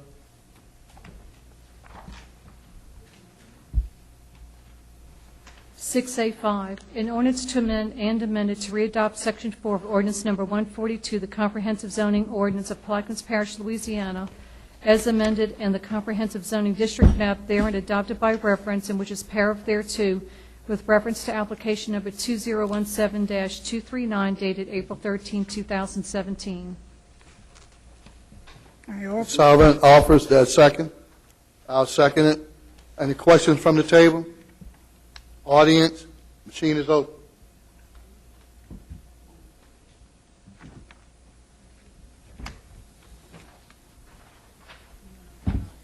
It passes 7-0. Next item, please.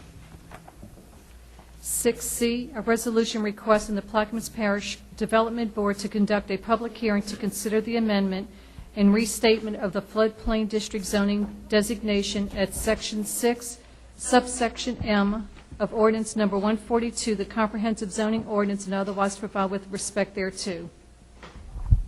Would you like to read the changes? Yeah, I'll offer with the changes that are listed. Let her read the changes first. Read the changes, please. You don't have? Yes.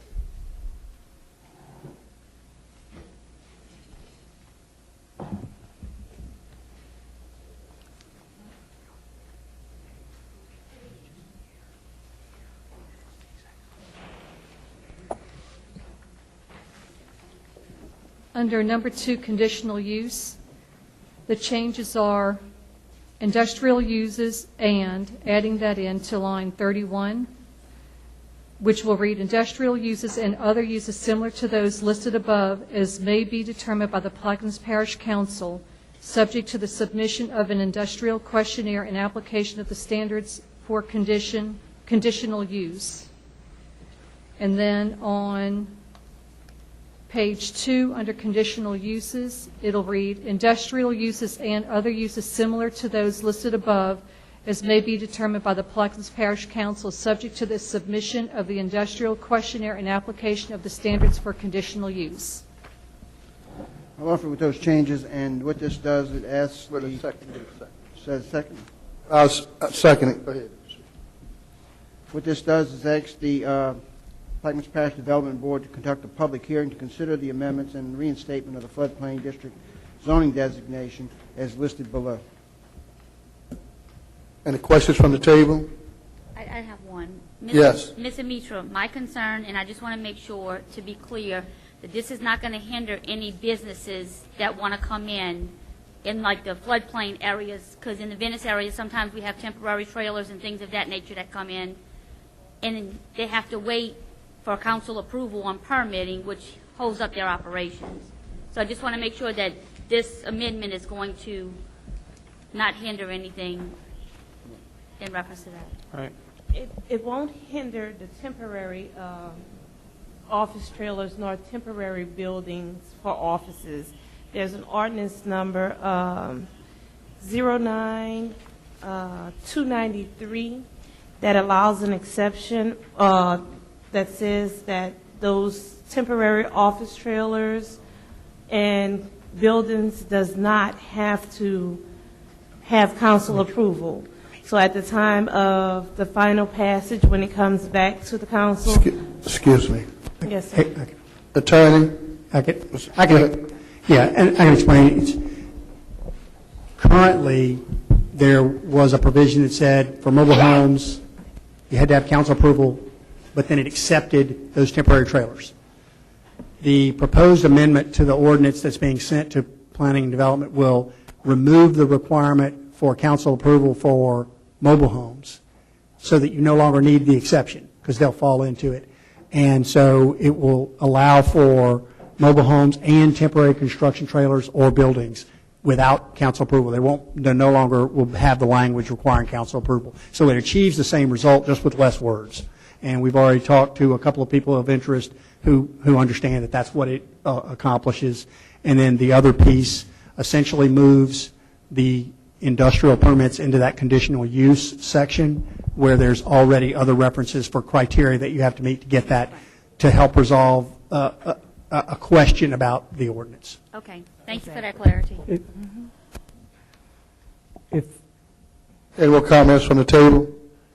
If Audience, I'm sorry, Mr. President. Chairman Bartholomew, yeah, following along Councilwoman Williams' questioning, if I may, the change, with these changes, it purports to permit mobile homes and temporary construction trailers into buildings. But I believe this is just limited to the floodplain. Right, the only changes it makes is to Section 6M, which is the floodplain provision. And mobile homes will still also be subject to the general mobile home requirements, the tie down and all that. The temporary construction trailers or buildings were already allowed without council approval because they were an exception to a general prohibition. We took out the general prohibition, so they don't need the exception anymore. And then under the prior way the ordinance was phrased, industrial uses just came to the council just without any criteria. It moves industrial permitted uses into the conditional use section of the floodplain ordinance, which then references the standards for conditional use elsewhere in the further on in the zoning code, and there are criterion that those people would have to bring to the council and show that they're meeting. And it's to alleviate a question about whether or not that provision in Article 6 of the zoning code was too ambiguous, and we were trying to get some more clarity to it. I would simply, we have this issue in many other parts of the parish. I'm thinking about broadening the scope of this. For example, 12 years after Hurricane Katrina, Citrus City no longer exists, but on the books we still have a prohibition against people putting trailers in Citrus City. How about broadening the scope of this resolution to look at or study the potential of lifting some of these restrictions so that we could have more facilitate people finding habitations in other parts of the parish. And I think that would be, but I think it's a little bit bigger of a project. The primary impetus here is to resolve the legal issue that is involved in an existing piece of litigation, make that litigation go away so the parish will stop spending money on it. But then I do think it would be a good idea maybe to set up a task force or a committee to look at some other changes. I mean, this is the code right here. This is not a little bitty document. And there are clearly some areas in it that could be updated or improved, but I think that's probably a much bigger task. This is to solve a narrow, acute issue right now, but I do think it has caused us to look at some things that do need to be improved generally in the zoning code. So I think addressing the acute issue here and then maybe moving forward with taking on the bigger task. Well, in the context, Councilman, okay, I'm sorry. in the context of this resolution, if the kind councilman would be kind enough, since this is for discussion by the Blackman's Parish Development Board, since Economic Development Board was defunded, why not include a provision where they also discuss the possible lifting of some of these restrictions? Well, Okay, Councilman Ashcom. This morning I talked, when we first got here, I talked with Ms. Mitra, but I also talked with the Port Sulphur Permit Office, and we're trying to get on the same page. And since we got here, I talked with Ms. Nicole and also Ms. Audrey about combining our districts, and 8 being the lower district, and changing the zoning of some of the areas to enhance what you're talking about. So that's coming up pretty soon. I think we ought to take it up on a separate issue Yes, sir. instead of going with this. I'll defer to the councilman. Any more comments from the table? Audience?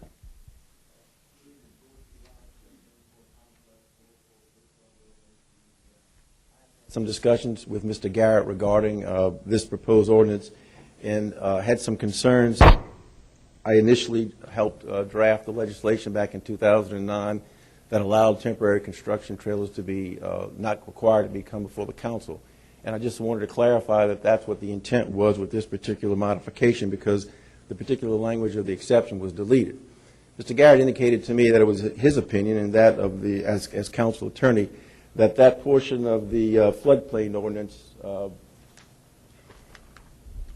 permitted uses A and B did not require council approval for any one of those uses in that particular zone. Correct, Mr. Garrett? Well, the way it reads now, B requires council approval, but then there's an exception to that in B for the trailers. The way it's proposed to be amended, the trailers are simply allowed without council approval. So you strike the requirement of council approval. So if you strike the requirement of council approval, you don't need an exception to council approval because there's nothing to accept from. So if it were to be adopted as this, the temporary construction trailers, as they are now, the permits would simply be issued without coming to the council. And I'd like to point out to the administration and the council that many of the permitted uses in A for the last 40 years have had to come before the parish council. So despite the statements being made that the council approval is not required, it's been a practice that council approval has been required in even Part A, correct, sir? You communicated that to me. I don't have any personal knowledge of it. I just know that the way the ordinance is currently phrased, the items in A do not specifically require council approval. Now, if they were still brought to the council, again, the issue it really wouldn't become an issue unless the council were to vote no on one of the items that was expressly set forth in A, and that could create an issue. But I'm not aware of any such issue having happened. Well, then, I'm trying to get clarification, not trying to be argumentative. Under the proposed amendment, anything under A and B would not require council approval, correct? As amended, correct. The second concern I had was, and the modification was made by Councilman Roussel today, relating to reference to industrial use, because prior to that there was no reference to industrial use at all. The Ventusport complex is located totally within a floodplain, as is major portions of this parish, that there needs to be development.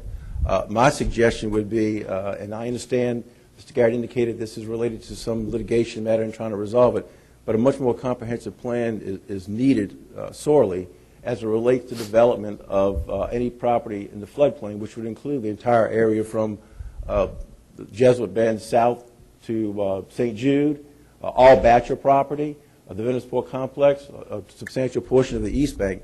So what we really need to be doing is looking at a more formal, comprehensive zoning ordinance as it relates to those particular floodplain areas, so we can assure that we have reasonable growth, reasonable construction and expansion, as opposed to no one knowing in the business community what the rules are and how do you go about doing it. And even with this amendment here, everything has to come before the council with a conditional use, with no specifications and no requirements. And the business community has no idea what is needed to do any type of development along the river or within any portion of this floodplain. And I encourage the council to do that type of activity. We may be able to do it through this through this particular resolution with the zoning board, and thank you for the opportunity to speak on it. Audience, if that machine is open.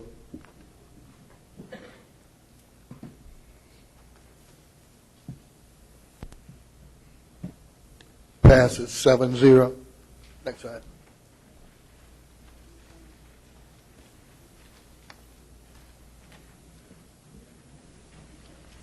L. An ordinance to amend and as amended readopt ordinance number 08-211, the floodplain management regulations, and otherwise to provide with respect thereto.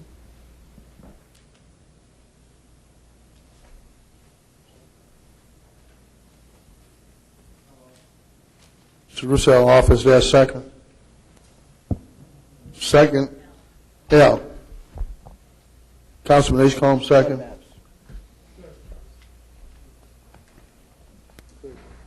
Yes, what this does is takes and adopts the flood maps in the 100-year protection, and that's simply what it does. Doesn't get us any further along other than being able to argue that we did adopt flood maps in the 100-year protection. The LAMP program will continue going on in the rest of the parish, maybe for a year, 2 years, depending on however long it takes to complete that project. But this will be an opportunity to at least say we've done the 100-year protection section of the parish. Question from the table, Ms. Williams. Yeah, is this going to hinder the areas outside of the 100-year protection in any way? No, none whatsoever. Mr. Metcalf is not here today, but individual flood maps have been adopted in the past, and it didn't hinder anything. For instance, at Port Eads, the council adopted that flood map. It didn't affect anything else. This will not affect anything outside of the 100-year protection as well, and it probably won't affect anything inside the 100-year protection, but it will set a message to those who are building inside the 100-year protection that they need to build at a certain elevation and not have to look between maps between the advisory flood elevations and the flood elevations that came out in 2012. So this will be a streamlined process for the permitting department and perhaps give an opportunity for some progress inside the 100-year protection.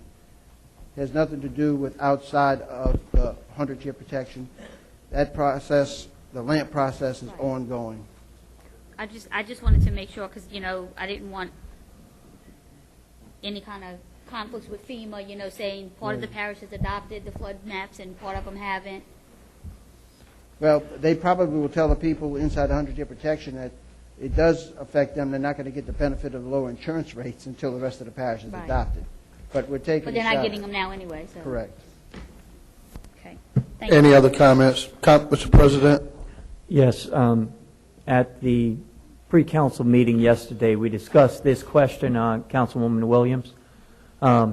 We discussed just that question, and I called up Mr. Metcalf regarding this at the pre-council meeting yesterday, and I can't, I don't share Councilman Roussel's opinion on whether or not it will affect the parish. Mr. Metcalf opined, I requested that he be here. He had scheduled a vacation a long time ago, but his response to me was that, and I think it's the Floodplain Management Bulletin states that no matter what a local political subdivision adopts, that there will be no effect on flood insurance rates prior to an adoption for the whole political subdivision, parish-wide. Wait. Now, we do have, as we've stated many times before, Congress is debating the National Flood Insurance Program. It will end in September, the current program. The fact that Councilman Roussel is correct in that it will have some effects on for people with real estate development within the flood wall. It may lower some elevation requirements, but your concern, I share your concerns, because until we know what Congress is going to do, we don't know until we get that legislation what that new flood program looks like. So, So, I think you might have a disagreement with me, but you said the same thing I said. I said that this probably would not benefit the individuals inside the 100-year protection because of the bulletin that you just cited, saying that you had to adopt the entire parish. So, whether you realize it or not, we agree on that. I think I'll agree on the effects, but not necessarily the possibility that Congress may and FEMA may take a bad view of separating the jurisdiction. They want to keep the jurisdiction the same. And since it's not going to affect anything, the more cautious approach of keeping the parish together, and besides the fact that it creates a psychological renewal of this barrier at that wall, that's not really healthy for the parish. Well, in your opinion, it's not healthy for the parish. However, it's healthy for those individuals in the 100-year protection that we are trying to get an amendment in the new Renewable Bigger Waters Act that will recognize the billions of dollars of improvements that have been made for those individuals inside the flood protection system. Now, I don't understand why we're trying to battle this issue when the bulletin says they're not going to do it. And you're saying that it would be splitting the parish adversely when there's no evidence to state that it would adversely affect anybody. And, why you do this, I don't understand. It's an effort on our part to say that we have adopted the flood maps in the 100-year protection. And, for us to be able to argue before Congress in the renewal of the bill, we want to be able to say, look, we adopted 100-year flood maps in the billions of dollars of improvements that you made, and we want you to at least recognize that. Councilman Roussel, I was simply stating I share Councilwoman Williams' concern how this may affect the LAMP program that we're currently in, which was, as stated in the proposed ordinance, this is looking to adopt a firm map from September 30th, 1993, I think it's section 1. And I think we have made improvements since then, and that's the purpose of the LAMP program. You got to read a little further. It says this November 9th, 2012.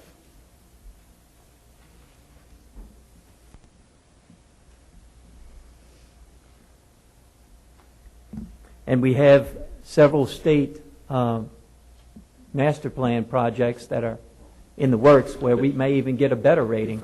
Let me say this. Because of the confusion that y'all have thrown on this issue, I will defer it to the next meeting, but you're doing a disservice to the people in the 100-year protection by not allowing this to go forward. I get complaints every day about people living on one side of the street paying $2,200 and living on the other side of the street paying $430. And it's all because this government has not moved forward to adopt maps. And this is an effort to try to move us off of dead center because we have been holding back for years because of the rest of the parish being under the LAMP program. This is an effort to try to get relief for those people inside the 100-year protection. So for the confusion, I defer the item and let's move on. And if I may, though, respond, Mr. Chairman, Councilman Russo, I've had some of those concerns expressed as well, but FEMA has been, or the National Flood Insurance Plan has been clear. No one's going to get relief on flood insurance until there's a parish-wide adoption and until we get clarification from Congress on what this new NFIP plan will look like. The only relief that this could bring would be to a potential real estate developer who would be able to benefit from a different elevation at the current time. And one more time, I'm trying to get something done so when the Bigot Waters Act or whatever it's going to be called is renewed, that there's a possibility of putting a line in that language, which we've already talked to several people about, that says that FEMA will be required to recognize those areas that have had the 100-year protection certified by FEMA. So you're not giving us a tool to move forward to solve this problem. Mr. Russo, that's deferred. That's deferred the item. Next question, please. 6N, a resolution adopting the Plaquemines Parish Government Hazard Mitigation Assistance Procurement Policy and Procedures as required in the utilization of FEMA HMA funds allocated to the Plaquemines Parish Government and otherwise provide with respect thereto. Councilman Russo, you offer? It's deferred. It's deferred. Item N is deferred. Next item.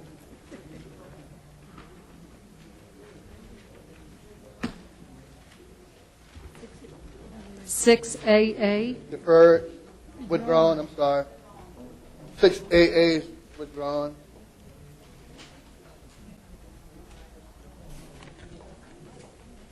CC, an ordinance to amend the 2017 Solid Waste Disposal Fund Manpower Structure and Operating Expenditure Budget, Solid Waste District 1 Department, and to authorize an emergency exception to the hiring freeze currently enacted on all vacant positions of Plaquemines Parish Government and otherwise provide with respect thereto.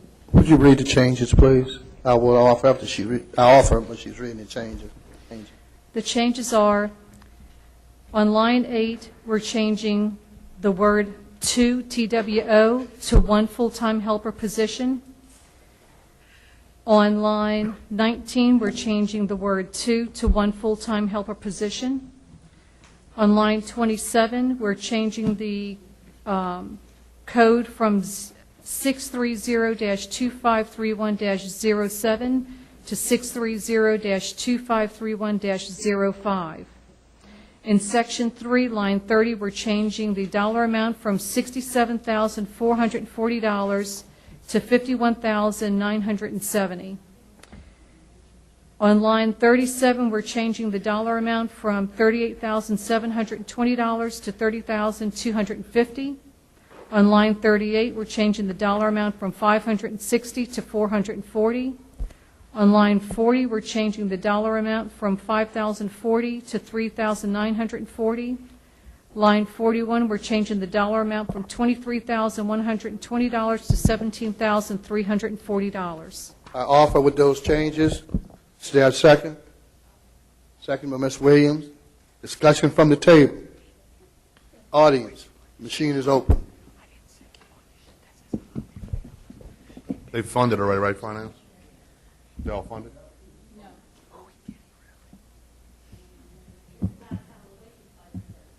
Right.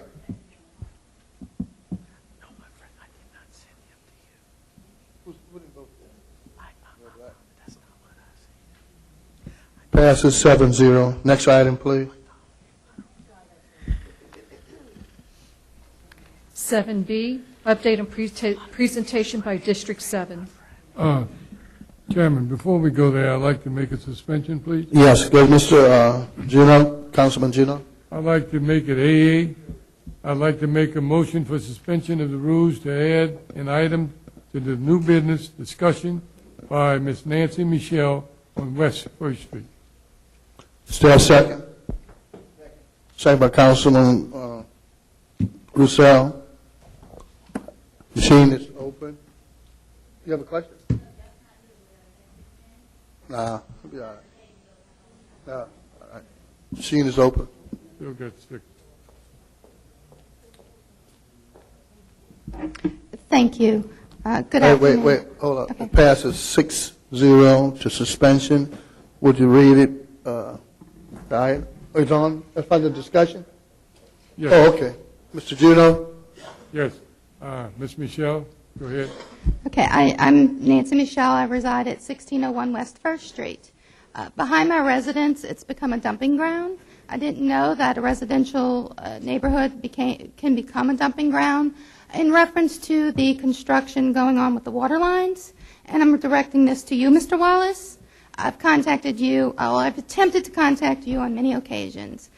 Beginning on July 7th, there was a tank truck behind my residence. Let me finish. There was a tank truck behind my residence dumping a liquid substance. And I was told it was muddy water. I have photographs of that muddy water, and I didn't know that mud had a sheen.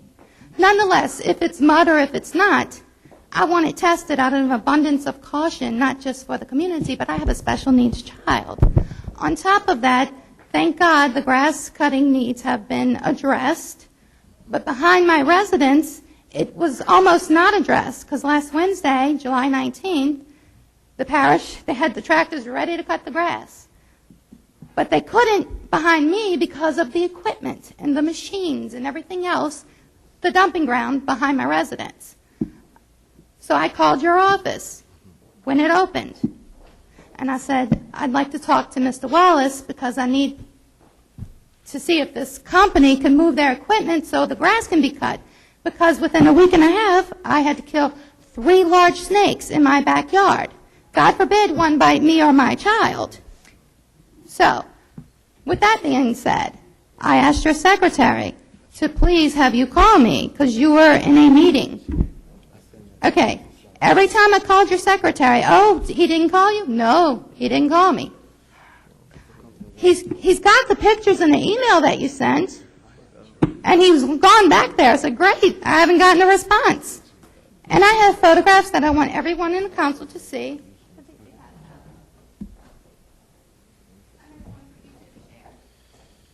And I have mine, and I'll direct your attention to specific photographs. And I asked your secretary on July 19th, when the grass was supposed to be cut, the parish guys with the tractors were out there at 7 a.m. They said, we're going to start on Omega. I said, great. And they're like, but I don't know how we're going to get around this stuff. We're going to do the best we can. I said, I'm going to call Mr. Wallace because the grass needs to be cut behind my house. And this equipment, and you are the director of operations, am I correct? And you are in charge of this contract, am I correct? Yes. Okay, great. So I said, can he please have the equipment moved? Can he please have the equipment moved to have the grass cut today? I'm going to tell him he's in a meeting. I said, okay. Please tell him to call me before I call the action reporter. You didn't call me. But in the meantime, I was on the phone myself, because if you can go to the picture with the tank truck, and then the picture with You send them to me. when you go to, oh, I did, great, you acknowledged it. I don't know what you've done yet. So this truck, I called that company, La Greca. Well, they are a subcontractor.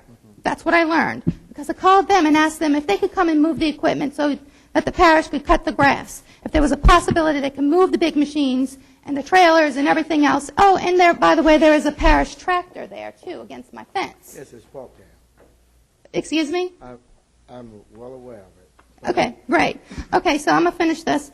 So I called him, and he says, that is, we're out of there, we're done, but it's Moonhawk Construction. Moonhawk Construction says, the secretary, she was like, we've been after the parish to cut the grass for 2 months.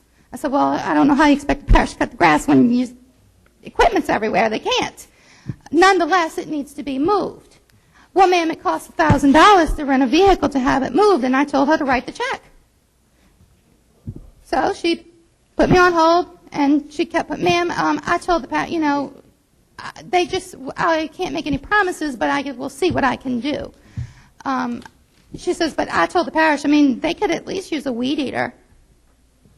I said, you know what, I'm done talking to you. Put whoever you were talking to when I was on hold, put them on the phone. So she did. That person got on the phone. Apparently it was I don't know if he was a manager or owner or what, of Moonhawk Construction. And I told him what the issue was, that I needed the grass cut because of snakes. I'm tired of looking at it. It's an eyesore behind my residence, on top of it being a dumping ground for whatever type of material that is. And he was right on it. Within 20 minutes, he said he was going to radio whoever was back there in the area, and there was a truck back there. So I went back there, and I said, are you Mr. Wallace? And he said, no. I said, okay. He said, I'm with Moonhawk Construction. I said, great. Are you going to move the stuff so that the parish, because they're almost to my house, because they started on Omega, they're almost here. Can you move this stuff so that they can at least cut the grass behind my house?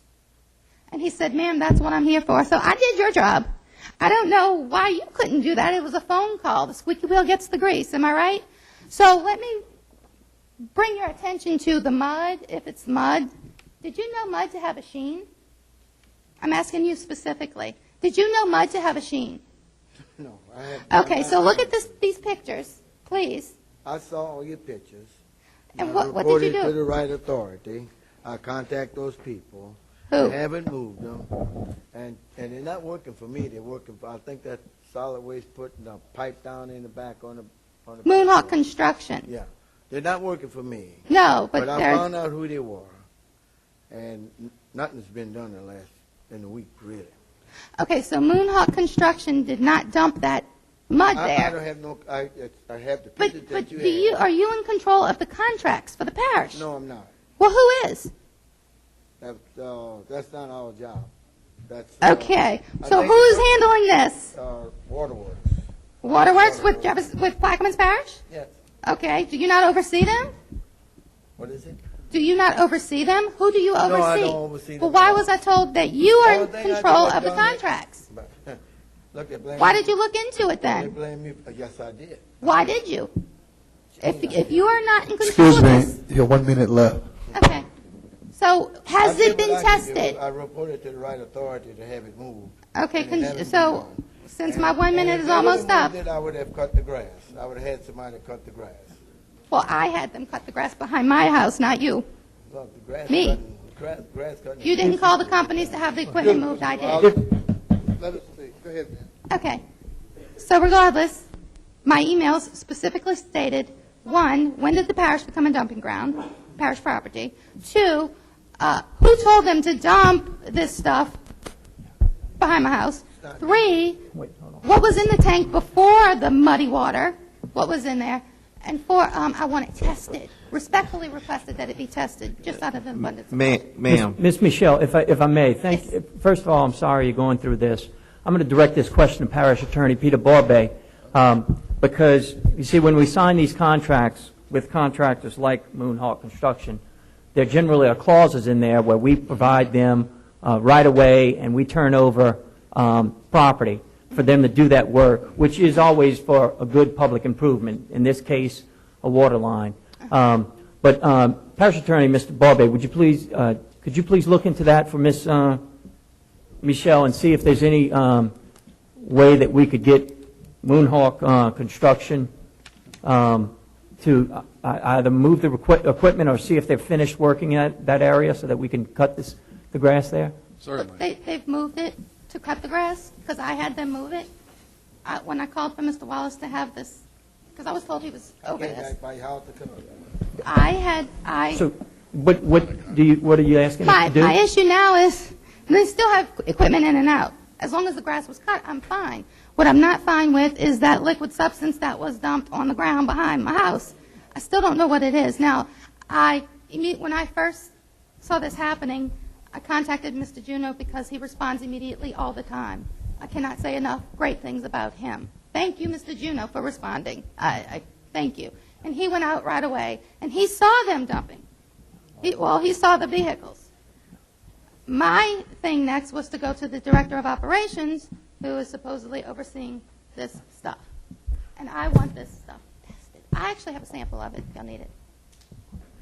If you would, Ms. Parish Attorney, if you'd look into the dumping, naturally, I share your concern, Ms. Michelle. If this contractor dumped anything that's hazardous, then naturally, we definitely have an issue. But I haven't spoken with Moonhawk Construction. Okay. Is it Moonhawk? I thought it was Hawk Moon. I'm familiar with the contract Hawk Moon. I know it has Hawk, so it might be vice. Excuse me for a minute. When I went out there, no one was there, but I looked at the mud, and they had dumped the mud from the truck. So what I did, I waited, and an individual came in a truck, and I asked him, I said, "Who are you?" I showed him my card, and he says, "I'm the manager's son. I handle all this equipment." I said, "Well, let me ask you." I said, "We have a problem. You're dumping stuff that we don't know if it's hazardous waste or is it mud." And he said, "I promise you, it's just mud." I said, "Well, I can't prove that it's just mud, you know." So I said, "I got to tell the people that called me, what are you dumping?" He said, "I'm telling you, it's just mud." But I didn't take a sample. I didn't get no one to take a sample, but I reported it back, and we told Ms. Michelle that we had checked it, and the guy said it wasn't hazardous waste. So all I did was take his advice telling me that. But it could be, like she says, it does have a sheen. I don't know what was in the truck before they put mud in it, but he said he's done this all over the state.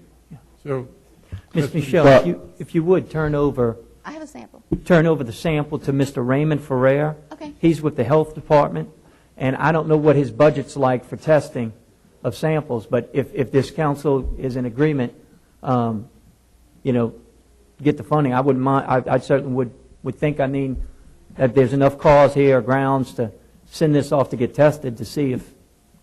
Ms. Michelle, I'll come and get that sample from you, and I'll bring it to Mr. Ferrer. Thank you. Ferrer. Thank you. Next item, please. Update 7B, update and presentation by District 7 Councilmember Trufant Southant. All right. Yes, Mr. Chairman. Within the last week or two, my office has been inundated with comments and concerns from my constituents regarding a social media post that was done, in my opinion, in very poor taste. And actually a whole bunch of slanderous accusations made toward me from a colleague, from a gentleman that sits on this council. I would not even be addressing this issue if it wasn't a great concern of my constituents. You know, Mr. Black is the person that I'm directing my comments to, and some of his comments was egregious and could be offensive, but when I consider the source, I'm only responding because of the outrage of my constituency. If the council remember at the last council meeting, there was a gentleman that came up that's involved in a lawsuit and approached the podium, and he defended himself in what manner, the manner that he thought he should have. And a few council members of my colleagues, responded, and I felt compelled to respond. And my comment may have been ill-spoken, but the intent was clear, because I've stated my intent regarding the lawsuits time and time and time again. Okay? But for me to have a colleague to make a comment that he was utterly embarrassed to sit on this council, I have seen no evidence, none, regarding to the lawsuits. For her, meaning me, to say that this is appalling, and I'm sure that she wouldn't be saying, quote, prove your innocence in any other situation. I'm also sorry that the chairman cut the gentleman off, and refused to let you respond to her ignorance. I hope you and everyone else involved sues them personally for knowingly pursuing frivolous claims. The first thing I want to do, I want to go over and hand this to Mr. Garrett and ask him, since we're going to get so technical, to look into Mr. Black's comments and see if there are any ethical violations in his comments. And I want to go on to say that it has been proven over and over and over again regarding these lawsuits. We all know, everybody knows, the reason Mr. Bowe has issues with the lawsuit. He wishes the lawsuits to go away. We all aware, we all know the reason why. But we all, as council members, have that individual right to take a position on it. And for him to turn to twist my comment when he knew the intent of my comment and to refer to me as ignorant, I say not. I would like to say his character has displayed ignorance from some time. For him to disrespect the president's office time and time again. He disrespected the president's office with the previous Mr. Cormier over and over again. So if we want to get technical, why don't you just state your position, but don't use me as a pawn, and I dare you refer to me as ignorant, Mr. Black. I dare, but now you can go back. I notice my comments here is just gonna heighten your little crew. I know this is going to heighten it, but this is going to be the last comment I'm going to make in regards to it. But I want you to be clear. I want you to be clear that I took exception to your comments of calling me ignorant. And we all can hide. You put your little caps on, your little crew, you put your little caps on and you hide behind a keypad. You hide behind a keypad. That's coward. That's a cowardly act. And for to say that you are ashamed to be on this council and serve with all of your colleagues, I think everyone should take exception to that. Because I could have said the same thing about you time and time again. With that, I close my comment. Comments from the table? Audience? Next item, please. Oh, I'm sorry. Oh, okay. Oh, you said, I just thought you said you were finished. That's fine. All right. Thank you, Councilman Saba. Good evening. My name is Rose Jackson. I sat and I listened to this lady speaking about the problems with the environmental issues. We shouldn't send a resident to get no kind of samples. This should be done by someone that's equipped, that know about environmental issues, have done environmental testing. We shouldn't submit anyone to that. Now, to get to what I'm here for. This is hurricane season.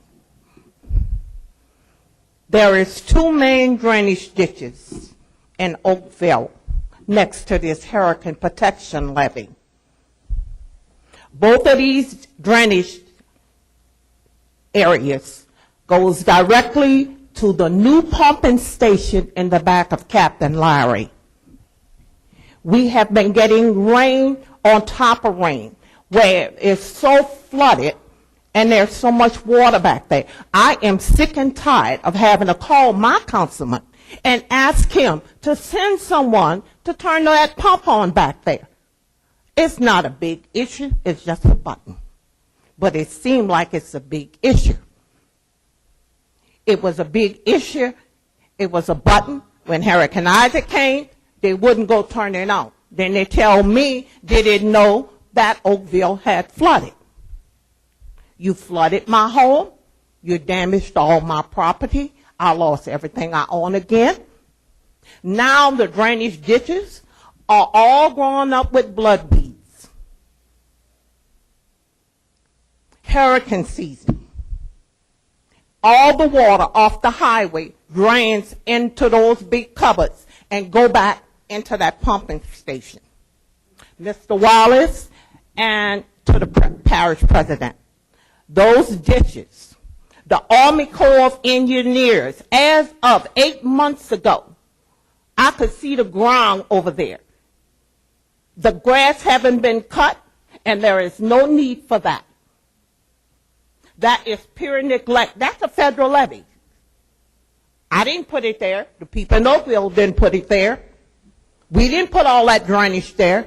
All the water off the levee, off the Mississippi River levee. They reconstructed that. All that water comes back there. I'm not going to lose my home again because someone are too lazy to push a button. That's all you have to do. Just push the button. You have tractors. I don't want to hear about you don't have the manpower. You had the manpower. Last summer there was nothing but manpower. I don't want to hear that. My tax dollars did not decrease. They increased it. And everyone else in this parish, their tax dollars increased it. They didn't decrease. The people deserve to get the best. Stop, get down off your little mad pedestals with this one, upset with this one and this one. We didn't do it. We deserve your best. That's why we put you in office. We deserve the best from all of you. And maybe if we sit back and say, okay, we're not paying any taxes. And let's see who gets the best then. This is uncalled for, and it's time for it to stop. There is no need where you ride down Highway 23 and it's raining and you can't come through Belle Chase. Why you can't come through Belle Chase? It's not the drainage, it's the grass that's overgrown the drainage. That Highway 23 is a bad accident waiting to happen. I had to sit in Belle Chase a whole hour before I could get past the filling station. That's ridiculous. And I come down Highway 23 and I'm looking at all this grass and all of these drainages. Puddles of water. That makes no sense. I've never seen that before. It's time for this to stop. Get all that mud and all that gunk and all that grass off of that highway so that water can drain before someone get hurt. The kids are getting ready to go back to school. That needs to be rectified. All of that needs to be cleaned and rectified before those school buses hit that highway. This is storm season. You don't know how much rain it's going to get in August and September. But you're endangering other people's lives because you're sitting and pouting. Get rid of the pouting, and let's do what we need to do to protect the citizens of this parish. And if you can't do the job, stay home, stay in your bed, let somebody else do it. Thank you. If I may, Mr. Chairman. Yes. Ma'am, you are correct that your taxes did go up. But your taxes did not go up because of PPG. The council actually voted not to roll over or to adjust. So your PPG did not increase any taxes on you. What did increase on your tax bill was PPSO and the Plaquemines Parish School Board. Both upped their taxes. But PPG, Plaquemines Parish Government, did not increase your tax bill. But you're correct that your tax bill did increase, but believe me, we didn't get any increases. This administration.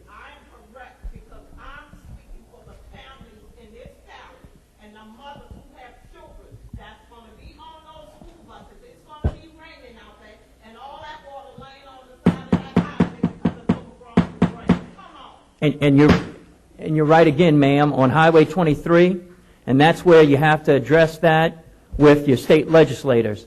That's a state highway, and I'd be willing to in the past, Plaquemines Parish government has subsidized the state, but the state, as you heard earlier, when Mr. Sumstrom, the lobbyist for the port, came up and said the state legislators did not balance their budget.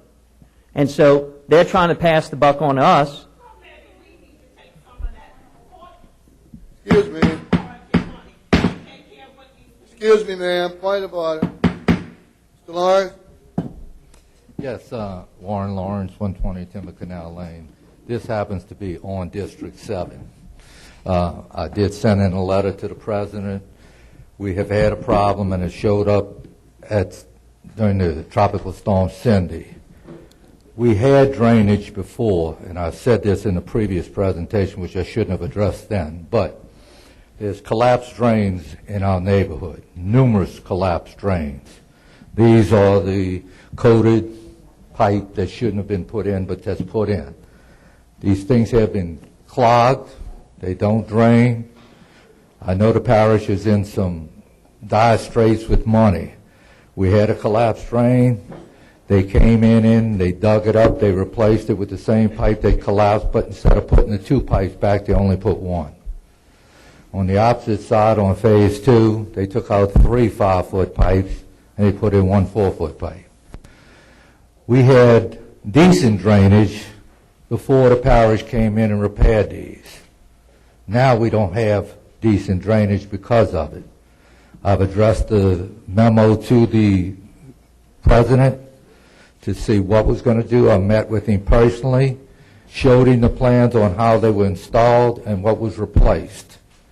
And I know this will ultimately be replaced when they do the levee work, but that may be years off before they do it. Meanwhile, the pasture, the Plaquemine Parish shooting range does not drain, and we don't drain.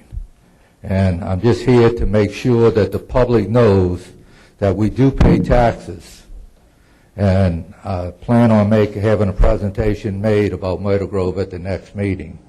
But I would like you to look into this matter and give us an answer on what could be done. It seems like the mosquitoes now are out of control because the pasture on the east side does not drain, the shooting range does not drain, and the Myrtle Grove on Phase 1 does not drain. And I don't know where else to address it if I can't come to the council and address it because, I've sent the memo, I've asked for meetings, I haven't gotten it, and I guess I'm just up against a wall that I know y'all don't want to hear it, but I'm here to say it. Thank you. Next. This was District 7. Councilwoman Truthman, we coming to these meetings for years. I also want to express the way sometimes your colleagues look at you. I mean, to me, they don't treat you with the respect. Mr. Trump had the same situation, you know. This has to stop. District 7 is just like District 1, 2, 3, 4, 5, 6, 7, 8, and 9. Everybody is equal. And each council person should treat each other as equal. As equal. No more, no less. And any comments from the audience? Solvent? Any more? Ms. Solvent? Next item, please. 7C, update by administration on water compliance projects and loan application. Councilmember Roussel. Mr. Roussel.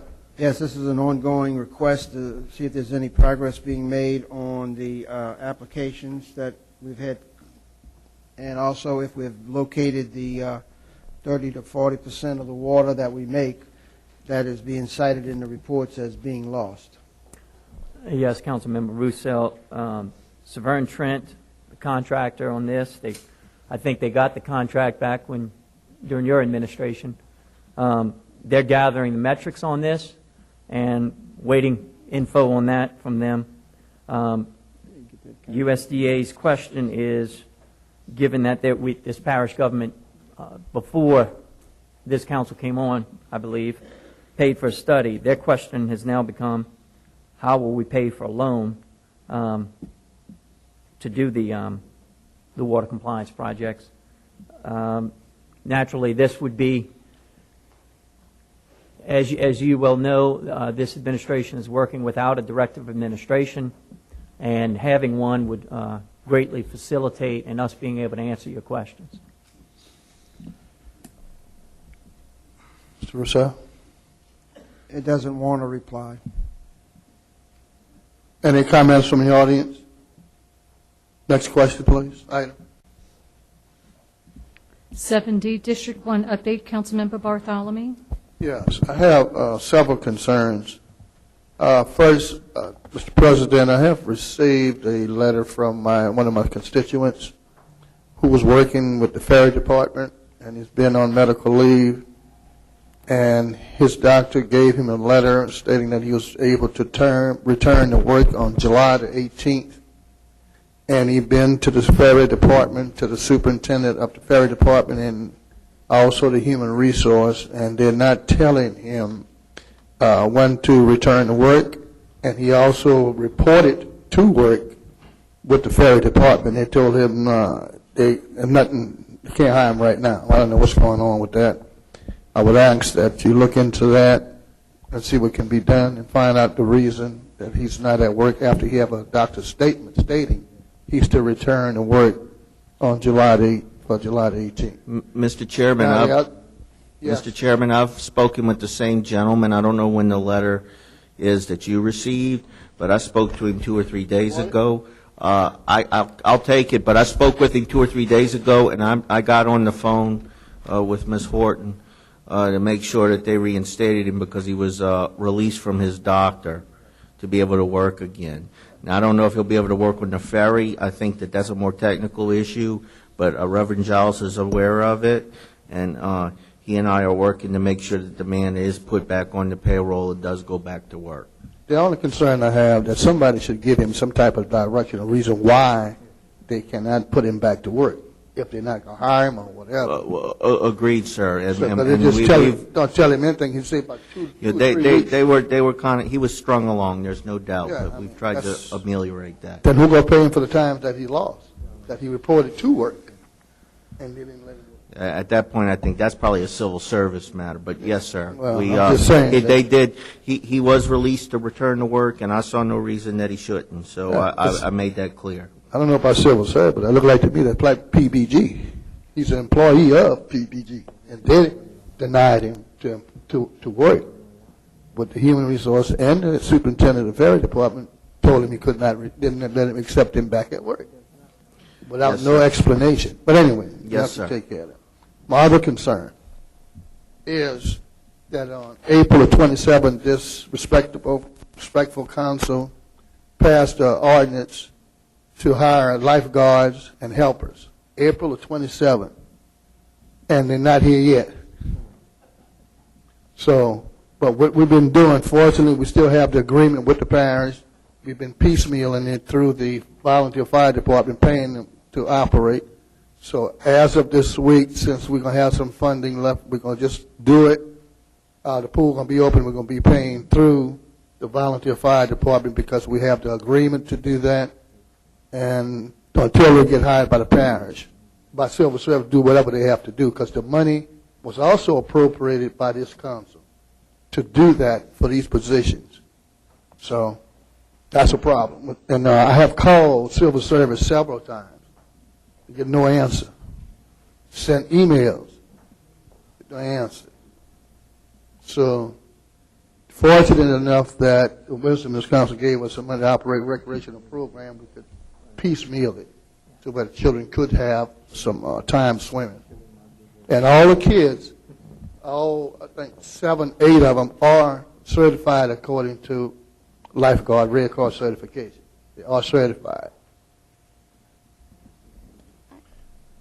The other thing, Mr. President, is that we, and I appreciate the efforts trying to help out around the park, around the center. We had 3, 4 people to cut the grass, and we only had 2. And now made some adjustments, so hopefully we can continue to get back on schedule. The way it was done, it wasn't done immaculate like it used to be when we had 4 or 5 people. But with 2 people on the East Bank cutting grass, there's nowhere in the world that they could maintain, because they have to go to Breakaway Park, they have to do the ferries, they have to do the Dayvent Community Center, and Caledonia Park, and the courthouse. 2 people just can't do that. And Augustus. And Augustus, I'm sorry. See, now you know the problem. We appreciate that. So anyway, with the adjustment, I'm assuming that'll cover those particular areas and try to get a halfway decent opportunity to keep those, just like the young lady said, the snakes and everything else out. Now, we're not going to talk about ditches because that's a problem everywhere. Because we also have the problems here as well. Yes, Mr. Yes, Mr. Chairman. Could you tell the people what's the progress on the courthouse? Man, nobody slow to nothing. The courthouse is moving. The problem is that first the river was high. They had to stop digging. They couldn't dig to the footings because of the river. And once that came about, when they let them start digging, they put all the piles that had to be driven in the ground. They did all of that, and then they dug it and got it ready to put a slab for the footings. Then the rain started coming. So now they're back at force today down there. So we're waiting to have the good day, and they're talking about over 1,000 yards of cement that they're going to be poured, and that section's going to cover just the footing. And the next lift going to be the slab itself. And then once we do that, rain shouldn't be an obstacle. Once we pour the slab and start going up with it. The tower, they was working on the tower today. I don't know what took them so long to get back on the tower, but they was working down there because of engineering design flaw that they had in the structure of on the side by the tower that would house the generators, and all the equipment wasn't designed right. The doors couldn't open the way the structure was designed. So it seems as though they had the doors open today, this morning, and everything was open. So they're back working on target. Now, everything else is pretty good. We keep doing the subsurface drainage. They work on that for 2 days, 3 days in a row. They've been working on that, putting that down. He say he has about another 2-3 weeks, and that'll be finished, the subsurface drainage. And the other thing that we got to have is the tower, the clock tower. That's done. The only problem is we got to pay the electric bill, make the clock work. So Reverend John is working on that, making sure that happens.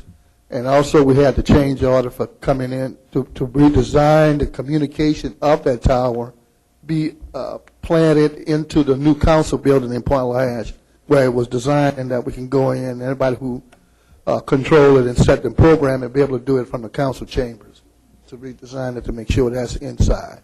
That way they can do that. And of course, the grass, they're going to cut the grass. Now, the only thing I objected was that beautification aspect of it.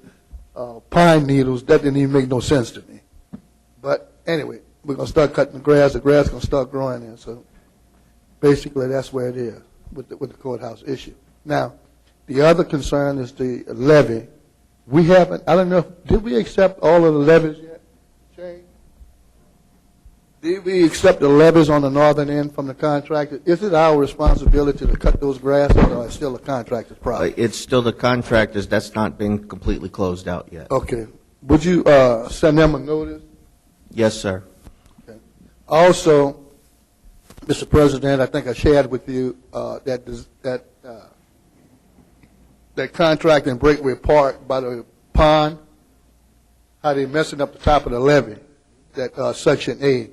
And somebody needs to send them a notice that they are cutting ridges in that levee. They're going to be responsible for redesigning that levee. That's all I have for District 1. Anybody else have any comments for District 1? Nobody want to talk about District 1? Man. I do in reference to your ahead. ordinance about the lifeguards. Yeah. Again, I would like to recommend that you request that Civil Service is here to address, some of these issues, because it seems like a lot of times, who does Civil Service report to? Do they report directly to you, or do they report to the Civil Service Board, Commission? As Councilwoman Williams, I did relay that telephone message requesting the attendance. There has been litigation, and due to the litigation, let's just say there's, I don't know, maybe upon advice of their attorneys, but things haven't been as flowed as smoothly as they should. I also want to add to that, Ms. Williams. I did contact the chairman of the commission about the lifeguard situation. I also contacted members of the commission about the problem. So it just wasn't her not answering, but I also contacted them. So the commission is aware. The chairman is aware, but I talked to her myself and a couple of members are, because it's a seasonal thing. It's not a permanent thing. It's just a seasonal program. Right. But thank God for the fact that we had that agreement with the parish and the fire department, volunteer fire department, that we could still do it under those programs. Right, but then we have other positions that we Sure, appointed yeah. several months I ago. know that's that not the haven't only been done one. yet, I know too. it's not Right. the only one. I know that. But it seems like, they're not getting things done that needs to be Right. done. I agree 100% with support that. Next item, please. 7E, update by the administration on its action taken in regards to resolution number 16-274, wherein the president or his designee was authorized to ensure all employees met their requirements of their positions, qualifications, licenses, etc., and all were up to date. Councilmember Williams. Ms. Williams. Yes, Mr. President, this would probably have to be addressed by Civil Service as well. I just would like to know if there was any updates, if any employees, had been required to provide their credentials for their positions and things of that nature. So if you could look at, you got something on that?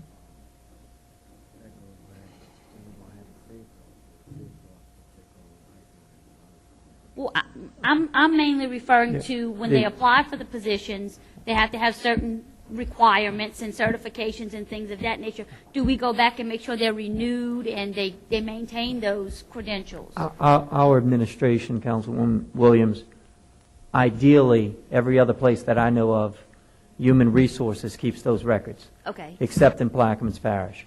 Civil Service has that. That is my goal, and I will be presenting a plan when I do present my budget, my first budget, to where Human Resources does it like every place else, and they keep those records. We have a very empowered Civil Service Board here in the parish. I don't know how it got that way, but that's the way it is. And every other place that I've called and every other place that I know of, Human Resources which is a part of PPG, would handle those records, but that's not been the case here. Okay. Thank you. That's it.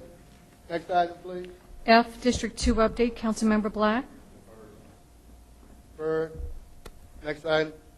G, discussion of drainage by Mr. Bolio. Councilmember Roussel. Thank you, Mr. Bolio, for being very patient. Mr. Bolio has been engaged with the parish for some time now, and he wanted to come and address the government today for his drainage situation.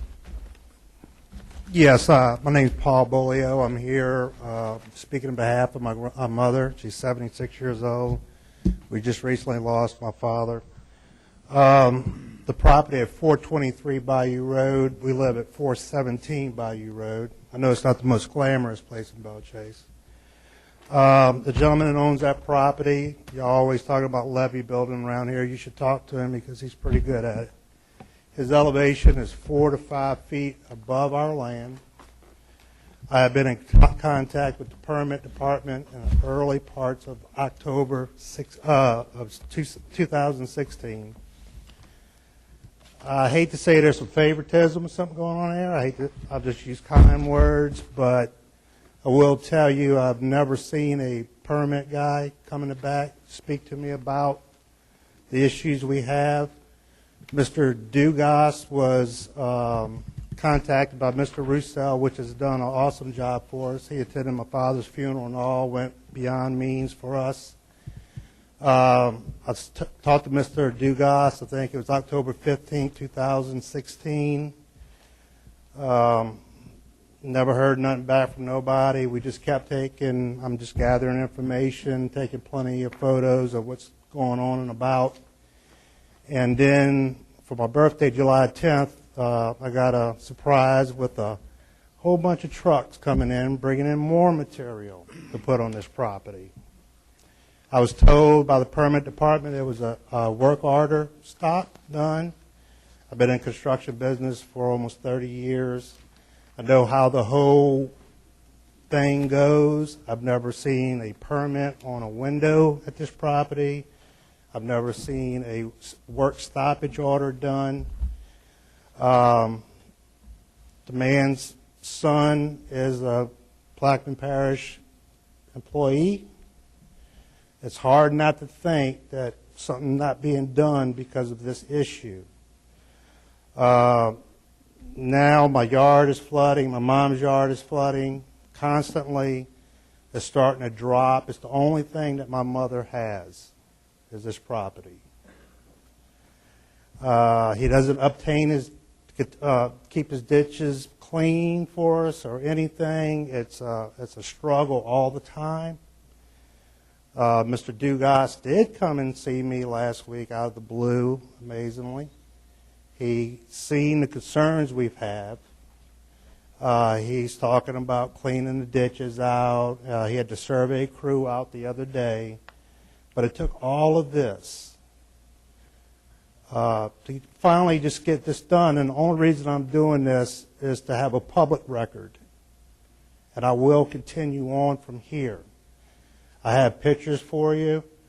I will say this, that code, there is no interpretation of political in code. Code is set solid. The only politics in code is code enforcement. This has not been enforced.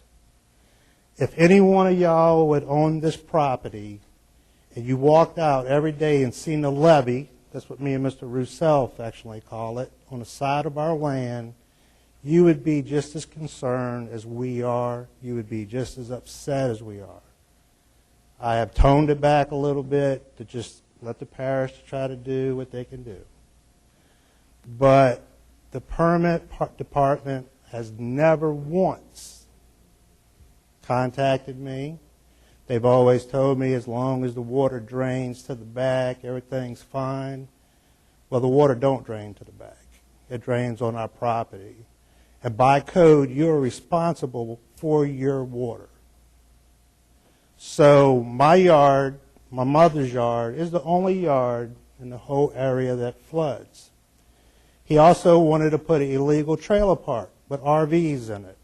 I got that stopped, luckily, because I knew once he moved people in, it was going to be a nightmare. Now, he's got the junkyard going. I'm not trying to stop the man from making money, but I will say this. There's about 10 small children. Believe it or not, there's a lot of people that live back there now. You can ask Mr. Russo. There's about 10 small children that live about a rock throw from all these cars. Summertime, children, and cars equal tragedy. There are no fences, no permits, nothing. I could call somebody. It does not matter. But I will tell you, if something happens, and I want to keep on going along with the game we're playing here, eventually the cows are going to come home. So we can keep putting the problem to the backside, turning your head, or doing what you want to do. The parish is out of money. You know how much money you can make on code enforcement? Finding people for not doing what they're supposed to do. I just don't understand why it took, by the way, my dad died, 80 years old, rolled himself over with a tractor. A day after, he cleaned the ditch out. The ditch cleaner is dead. I don't do it. I don't deal with heavy equipment. So now I'm at the mercy of the permit department or the engineer department or this council. I have some pictures here. I didn't make copies for everyone. I just made copies for you. I got it all documented, a wonderful journal taken, video recordings, whatever I need. But this one with the junk, that's all the cars out of there now. No fence, no nothing. And these are the ones with the trailer, the levee, the ditch, and the whole 9 yards. I've been a lifelong resident of Belle Chase. I graduated in 1984. I love this parish. I remember what it used to be and how business used to be handled. I don't know how all this happened with the good old boy system. But I'm just stating my issue. It's publicly put out there, and y'all can do what you want with it. Thank you, Mr. Bowman. And I assure you the council is supportive of your efforts of trying to get something resolved, and it lies in the administration's hands to try to resolve the issue. And Mr. Bolio, first let me say my sincerest condolences of the loss of your father. Thank you, sir. I know what you're going through. Secondly, if there is, usually the head of the permit department, Mr. Mike Metcalf, is here. And I don't know if you heard, this is one of the instances where there was an earlier topic where he had a pre-scheduled vacation time into July. So normally he would be here for those questions. Naturally, if there is a permit violation, please get that to Mr. Metcalf and CC me as well. Like I said, I'm in the construction business. I have friends for Jefferson Parish that are permit inspectors. They laugh. They laugh. I think Mr. Russo laughs. It's not even funny. When you walk outside and there's a property 4 to 5, and look, there's structures on my mother's property that have been there older than me, and they cannot be raised. I'm looking for a chain wall, some kind of drainage. I know all about construction. I know how code enforcement goes, and none of this has been enforced. He was out yesterday weed eating and all that. You know why? Because he caught wind of this situation, getting ready to go public. So I'm just making it known publicly, and I'm not going to stop. I'm going to just let you know that. And I appreciate your time.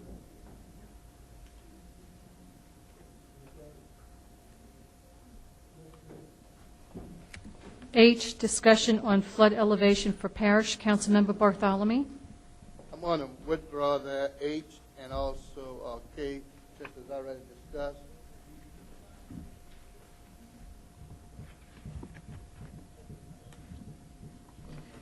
7L, update on parish/DOTD grass cutting, Councilmember Black. I sent an email out, Mr. President, back on July 19th, asking to inform the council as to where we are in the coming agreement with the state. I spoke to Representative Leopold a couple days ago, who informed me that he spoke to Mr. Morvan from DOTD in Bridge City, and they gave a deadline, I guess, Friday. I'm not sure if that's accurate or not.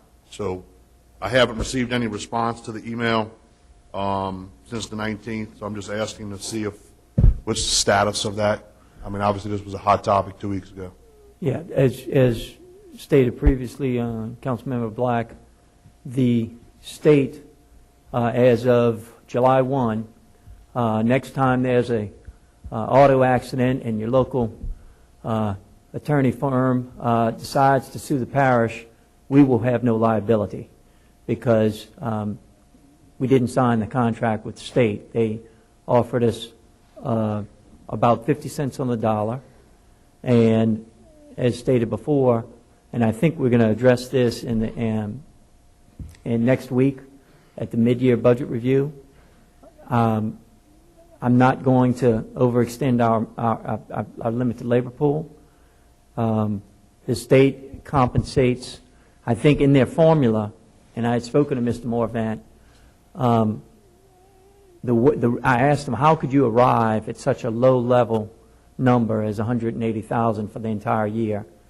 And he informed me that they will not cut it as often. They don't justify cutting the grass as often as the parish is accustomed to having it cut, as historically PPG would cut. So that was their formula. But I look forward to taking this up at the mid-year budget review. Councilman Black? Ms. Williams? Yeah, well, that would have been my next question. What is your plan as far as, and I understand it's the state highway, and you're saying that we won't be held liable, but why put our residents at jeopardy of getting in an accident or having a fatality? My plan would be to reinvest in Plaquemines Parish. Labor? To take some of the money that we received and reinvest in our parish. And that way we will have... So why not accept the money that the state is willing to give us and beef up our workforce? I mean, because that's $180,000 or whatever the contract is. You know, that's money that you can have. That would be additional funding just to help out. I mean, if your deadline is tomorrow. The state can't. The state's not going to unilaterally dictate a deadline. That's you know. Okay. But so this is something that, as you heard, Mr. Sonny Wigstrom, I'm sorry, Mr. Eric Sundstrom, the lobbyists for the port, say, state didn't do its job. They didn't balance the budget. State legislature didn't balance the budget. So now we're in a better shape. We're in better shape than the state right now. Right, and I just figure some money's better than no money, you know, in a sense like this. And I understand, like I said, it's a state highway, but I can't see where we can justify putting our residents in a situation to have an accident because they're having to pull out with grass that they can't even see oncoming traffic. And I agree. It's not that. I look forward next week. As you stated, we talked before the council meeting about deferring some matters. I look forward to addressing this next week.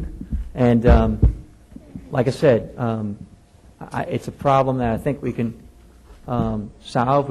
I need some more manpower. Councilman Ashcroft? I'm just asking, sir, if you would, in the meantime, just ask the guy to start cutting the grass again. There's no sense in stopping cutting the grass. You know, it has to be cut. Yeah. Well, by the state or the parish. As you heard the kind lady from Oakville say, you know, we've got to back up on grass on the levee. So the priority scheme is clear. We've got to cut levees first. And then I've given that order. We've got to cut levees first, and then from there we go to properties.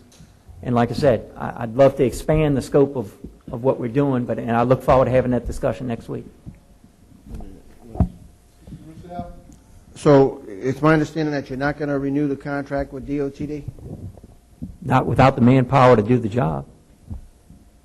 The manpower to do the job would have to come from the local government, and so by not renewing the DOTD contract, we'll have to reduce our budget for 6 months, $90,000, and $180,000 for a year. And you started off with the liability issue. So I'm really getting confused here as to how one justifies the other, and talking about trying to settle it with local funds when you're turning down $180,000. So is it my understanding that you're going to let the state highway department cut the highway and take the parish resources and utilize them on other functions of government like levees and drainage ditches? No, that's incorrect. And Councilmember Roussel, 2 council meetings ago, you supported a budget of $13 million for LERDs, and the cash, that was a budget amendment, but the cash wasn't there. So for you to worry about $180,000 right now, that won't cover, is like I said, not even 50% of the cost of doing this job. Why would I take on a job if I don't have the manpower, 1, to accomplish the job, and 2, to subsidize another entity when it's their responsibility? But I look forward to having these debates and these discussions. I think it's time to reinvest in our parish. We are in better position than the state now. So, I mean, we're having this discussion right now. I'm looking forward to trying to get an idea of your position to make it clear in my mind as to what we're really talking about. It started off with the liability issue, then you talked about that we don't have enough funding in the contract to do it. So does that mean that we're going to allow the state to do it? And then you say we're going to look forward to going into the budget to reinvest it in the parish. Does that mean you want to let the state off the hook for any responsibility and let the parish pick up the total funding? What I'm saying, Councilman Roussel, is that I'd like as many employees in prom as you had when you were parish president, or something close to that, so that I can get the job done, because I now have to cut, PPG has to cut more levies than what your administration had to cut with Myrtle Grove Marina. I will be asking for more prom employees to cut grass. That's been, I thought that's been clear. It's clear to me where you're coming from. You know, you keep going back 15 years ago, making this a political battle, which doesn't need to be a political battle. You won the election. You need to step up and do your job. And all I'm asking, Mr. Cormier, is to explain to me how this $180,000 contract, and I told myself today I wasn't going to get into a dispute with you because you circle the issue and never hit it on the head. I'm asking you, are you going to sign the contract, and you say, are you or not? And I'm asking you, Councilmember Roussel, because you won the election, I'm asking you to provide me the resources to get the job done. The same resources that you had, or something similar.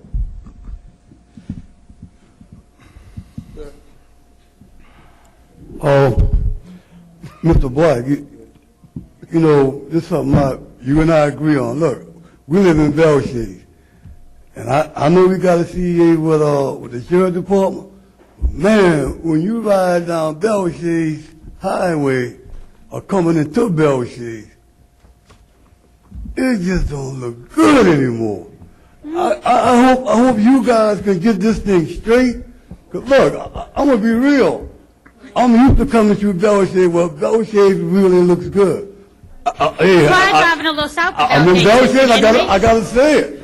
Hey, look, I wish we could get this straight where we could keep Belshade looking good. But for the rest of the parish The now. whole parish But looks man, Belshade has never looked that bad, man. We need to get together with this. Mr. People are riding down the highway across the river. You see the same thing, and we know the problem, so it's not only isolated. Mr. Bartholomew. Mr. Councilman Black?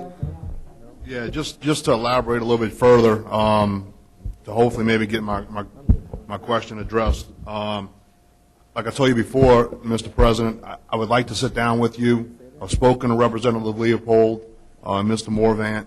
I think it would be unwise to not sign the contract and lose that $185,000 You know, I do have a plan that I want to propose to you, and I'll tell you pretty much right now what it is. I mean, I've spoken to the sheriff as well. The sheriff needs to be supplemented in some way. He wants to put an extra work crew out of trustees. It gives inmates an opportunity to get out, you know, in the public and do some good, okay? He wants to put another work crew out, but he has to pay guards to...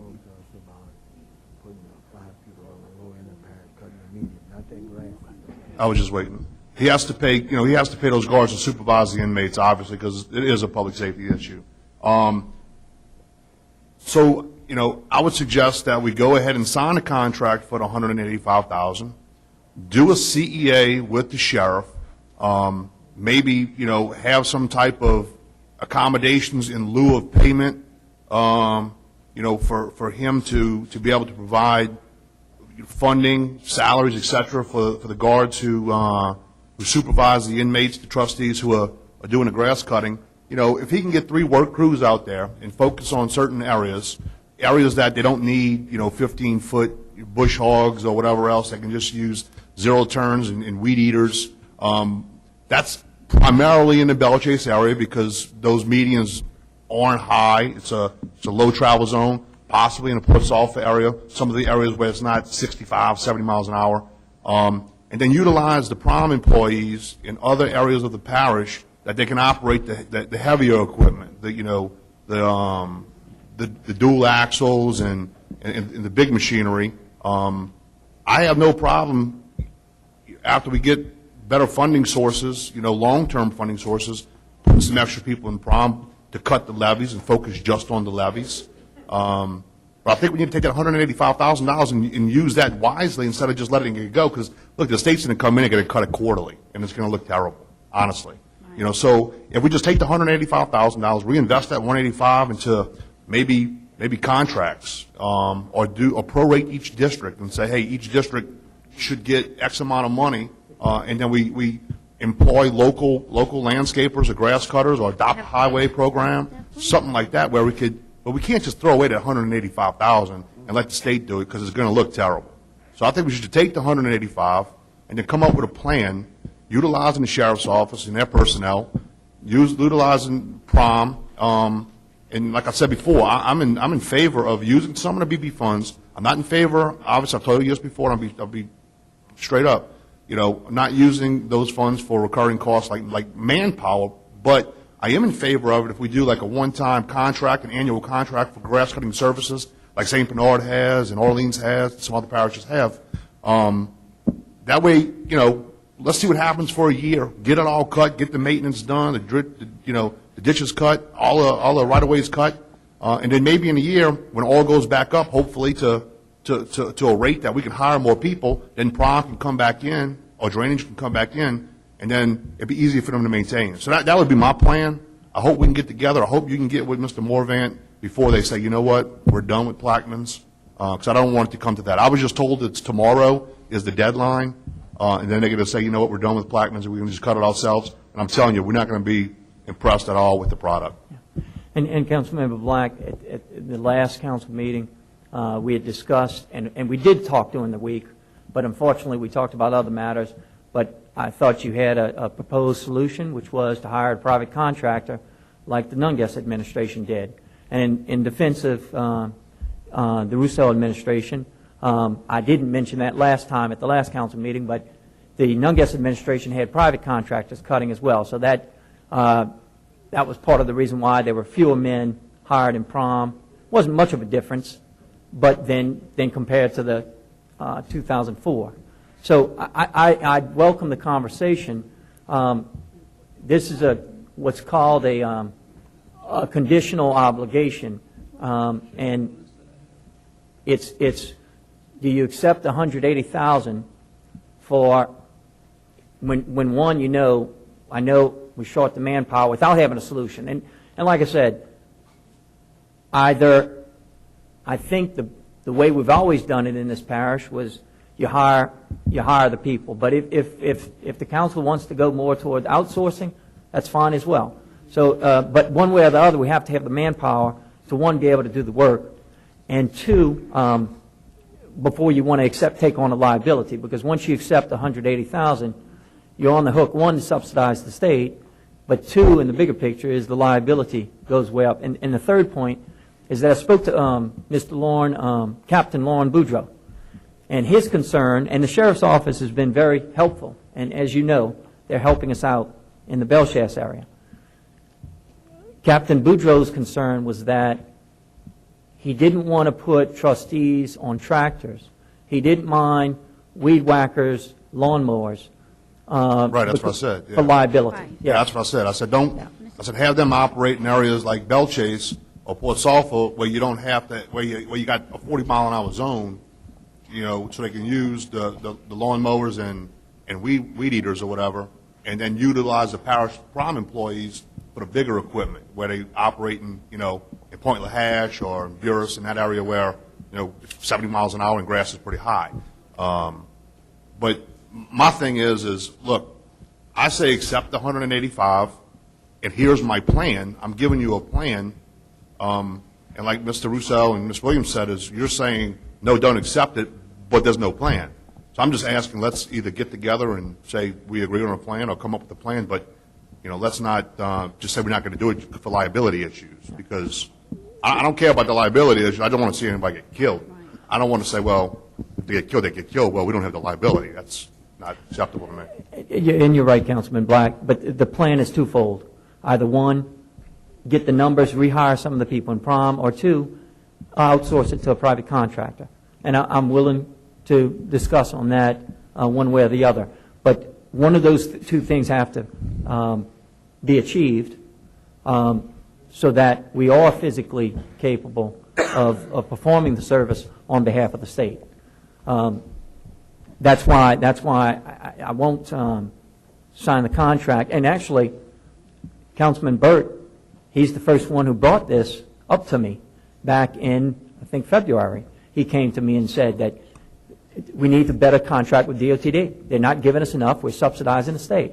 But the state said, Mr. Morvan said, listen, we don't negotiate the contract. So if what you want to do is accept the 185, let's go RFP, and then whatever money is different, then I would suggest maybe supplementing that with some of the BP funds for that year, and then reassess it. You know, after a year, when maybe oil and gas prices are up, we'll get other revenues, and then make a determination then, hey, should we hire more people and not do outsourcing? But I wouldn't say let's just throw away the 185.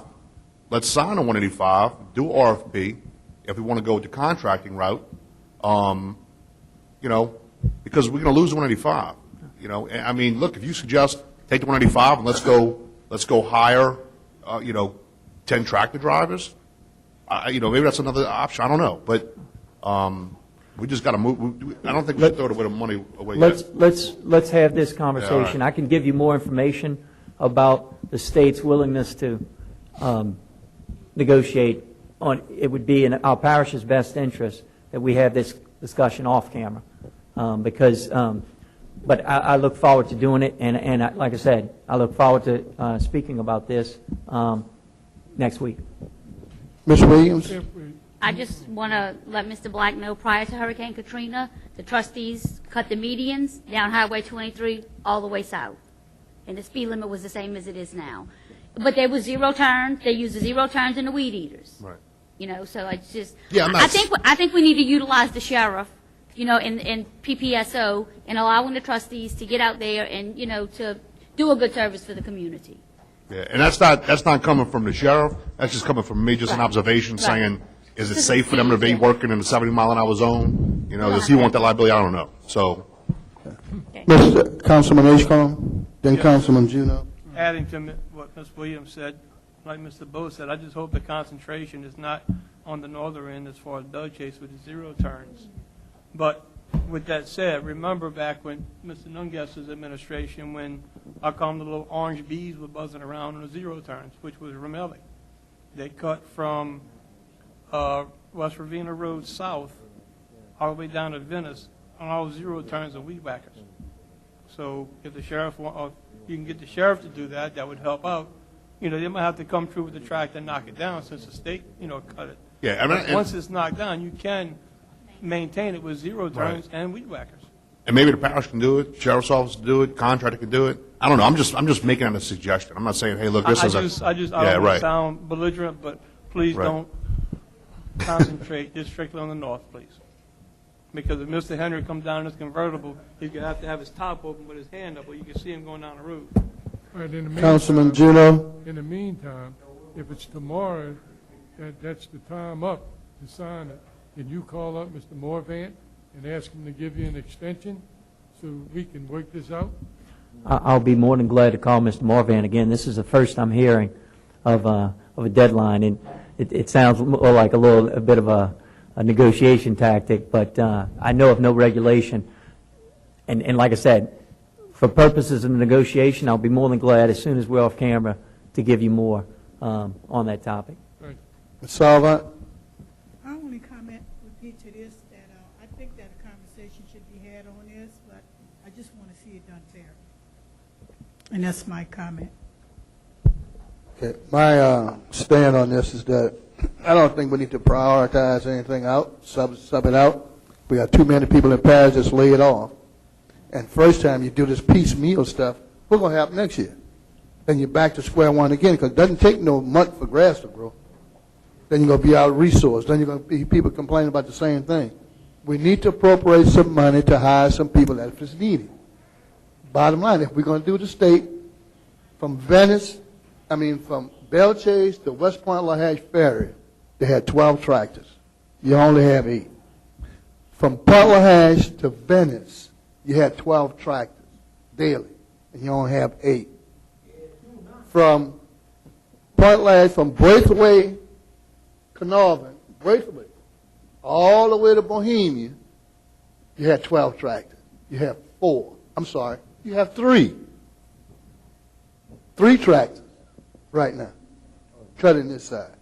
Then you have, the maintenance guy, I'm not maintenance, but the mechanic cuts, and also the superintendent or the supervisor cuts. So it'll give you 5 whenever they're not busy doing other stuff.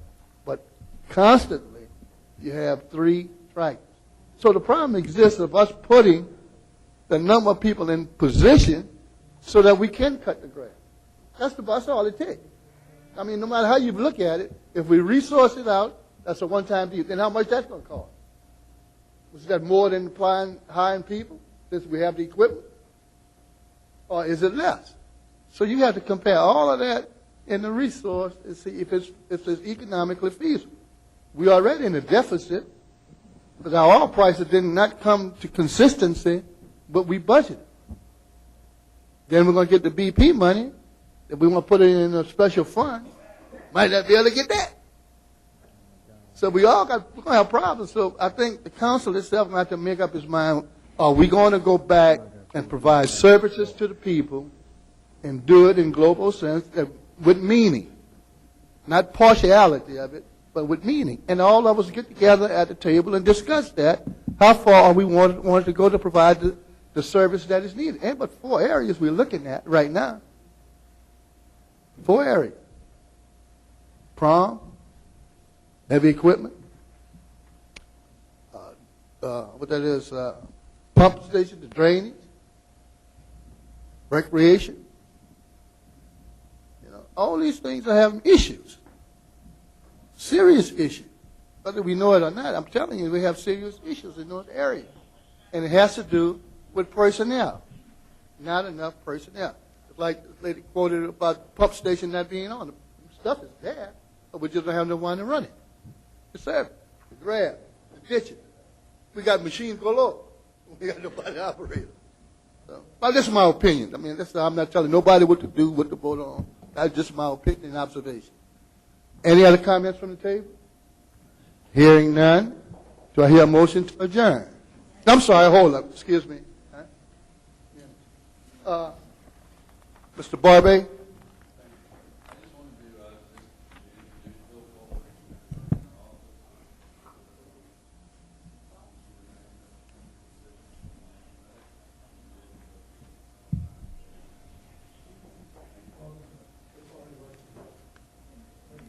Any comments from the table?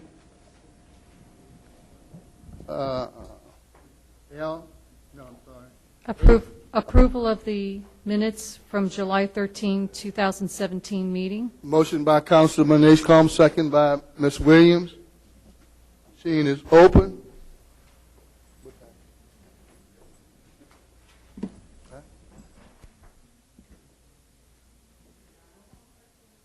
I tried. Okay, no. 7-0. Motion to adjourn. Councilman Nacombe, second by Ms. Williams. The machine is open. It passes 7-0. Council meeting adjourned at 5:01.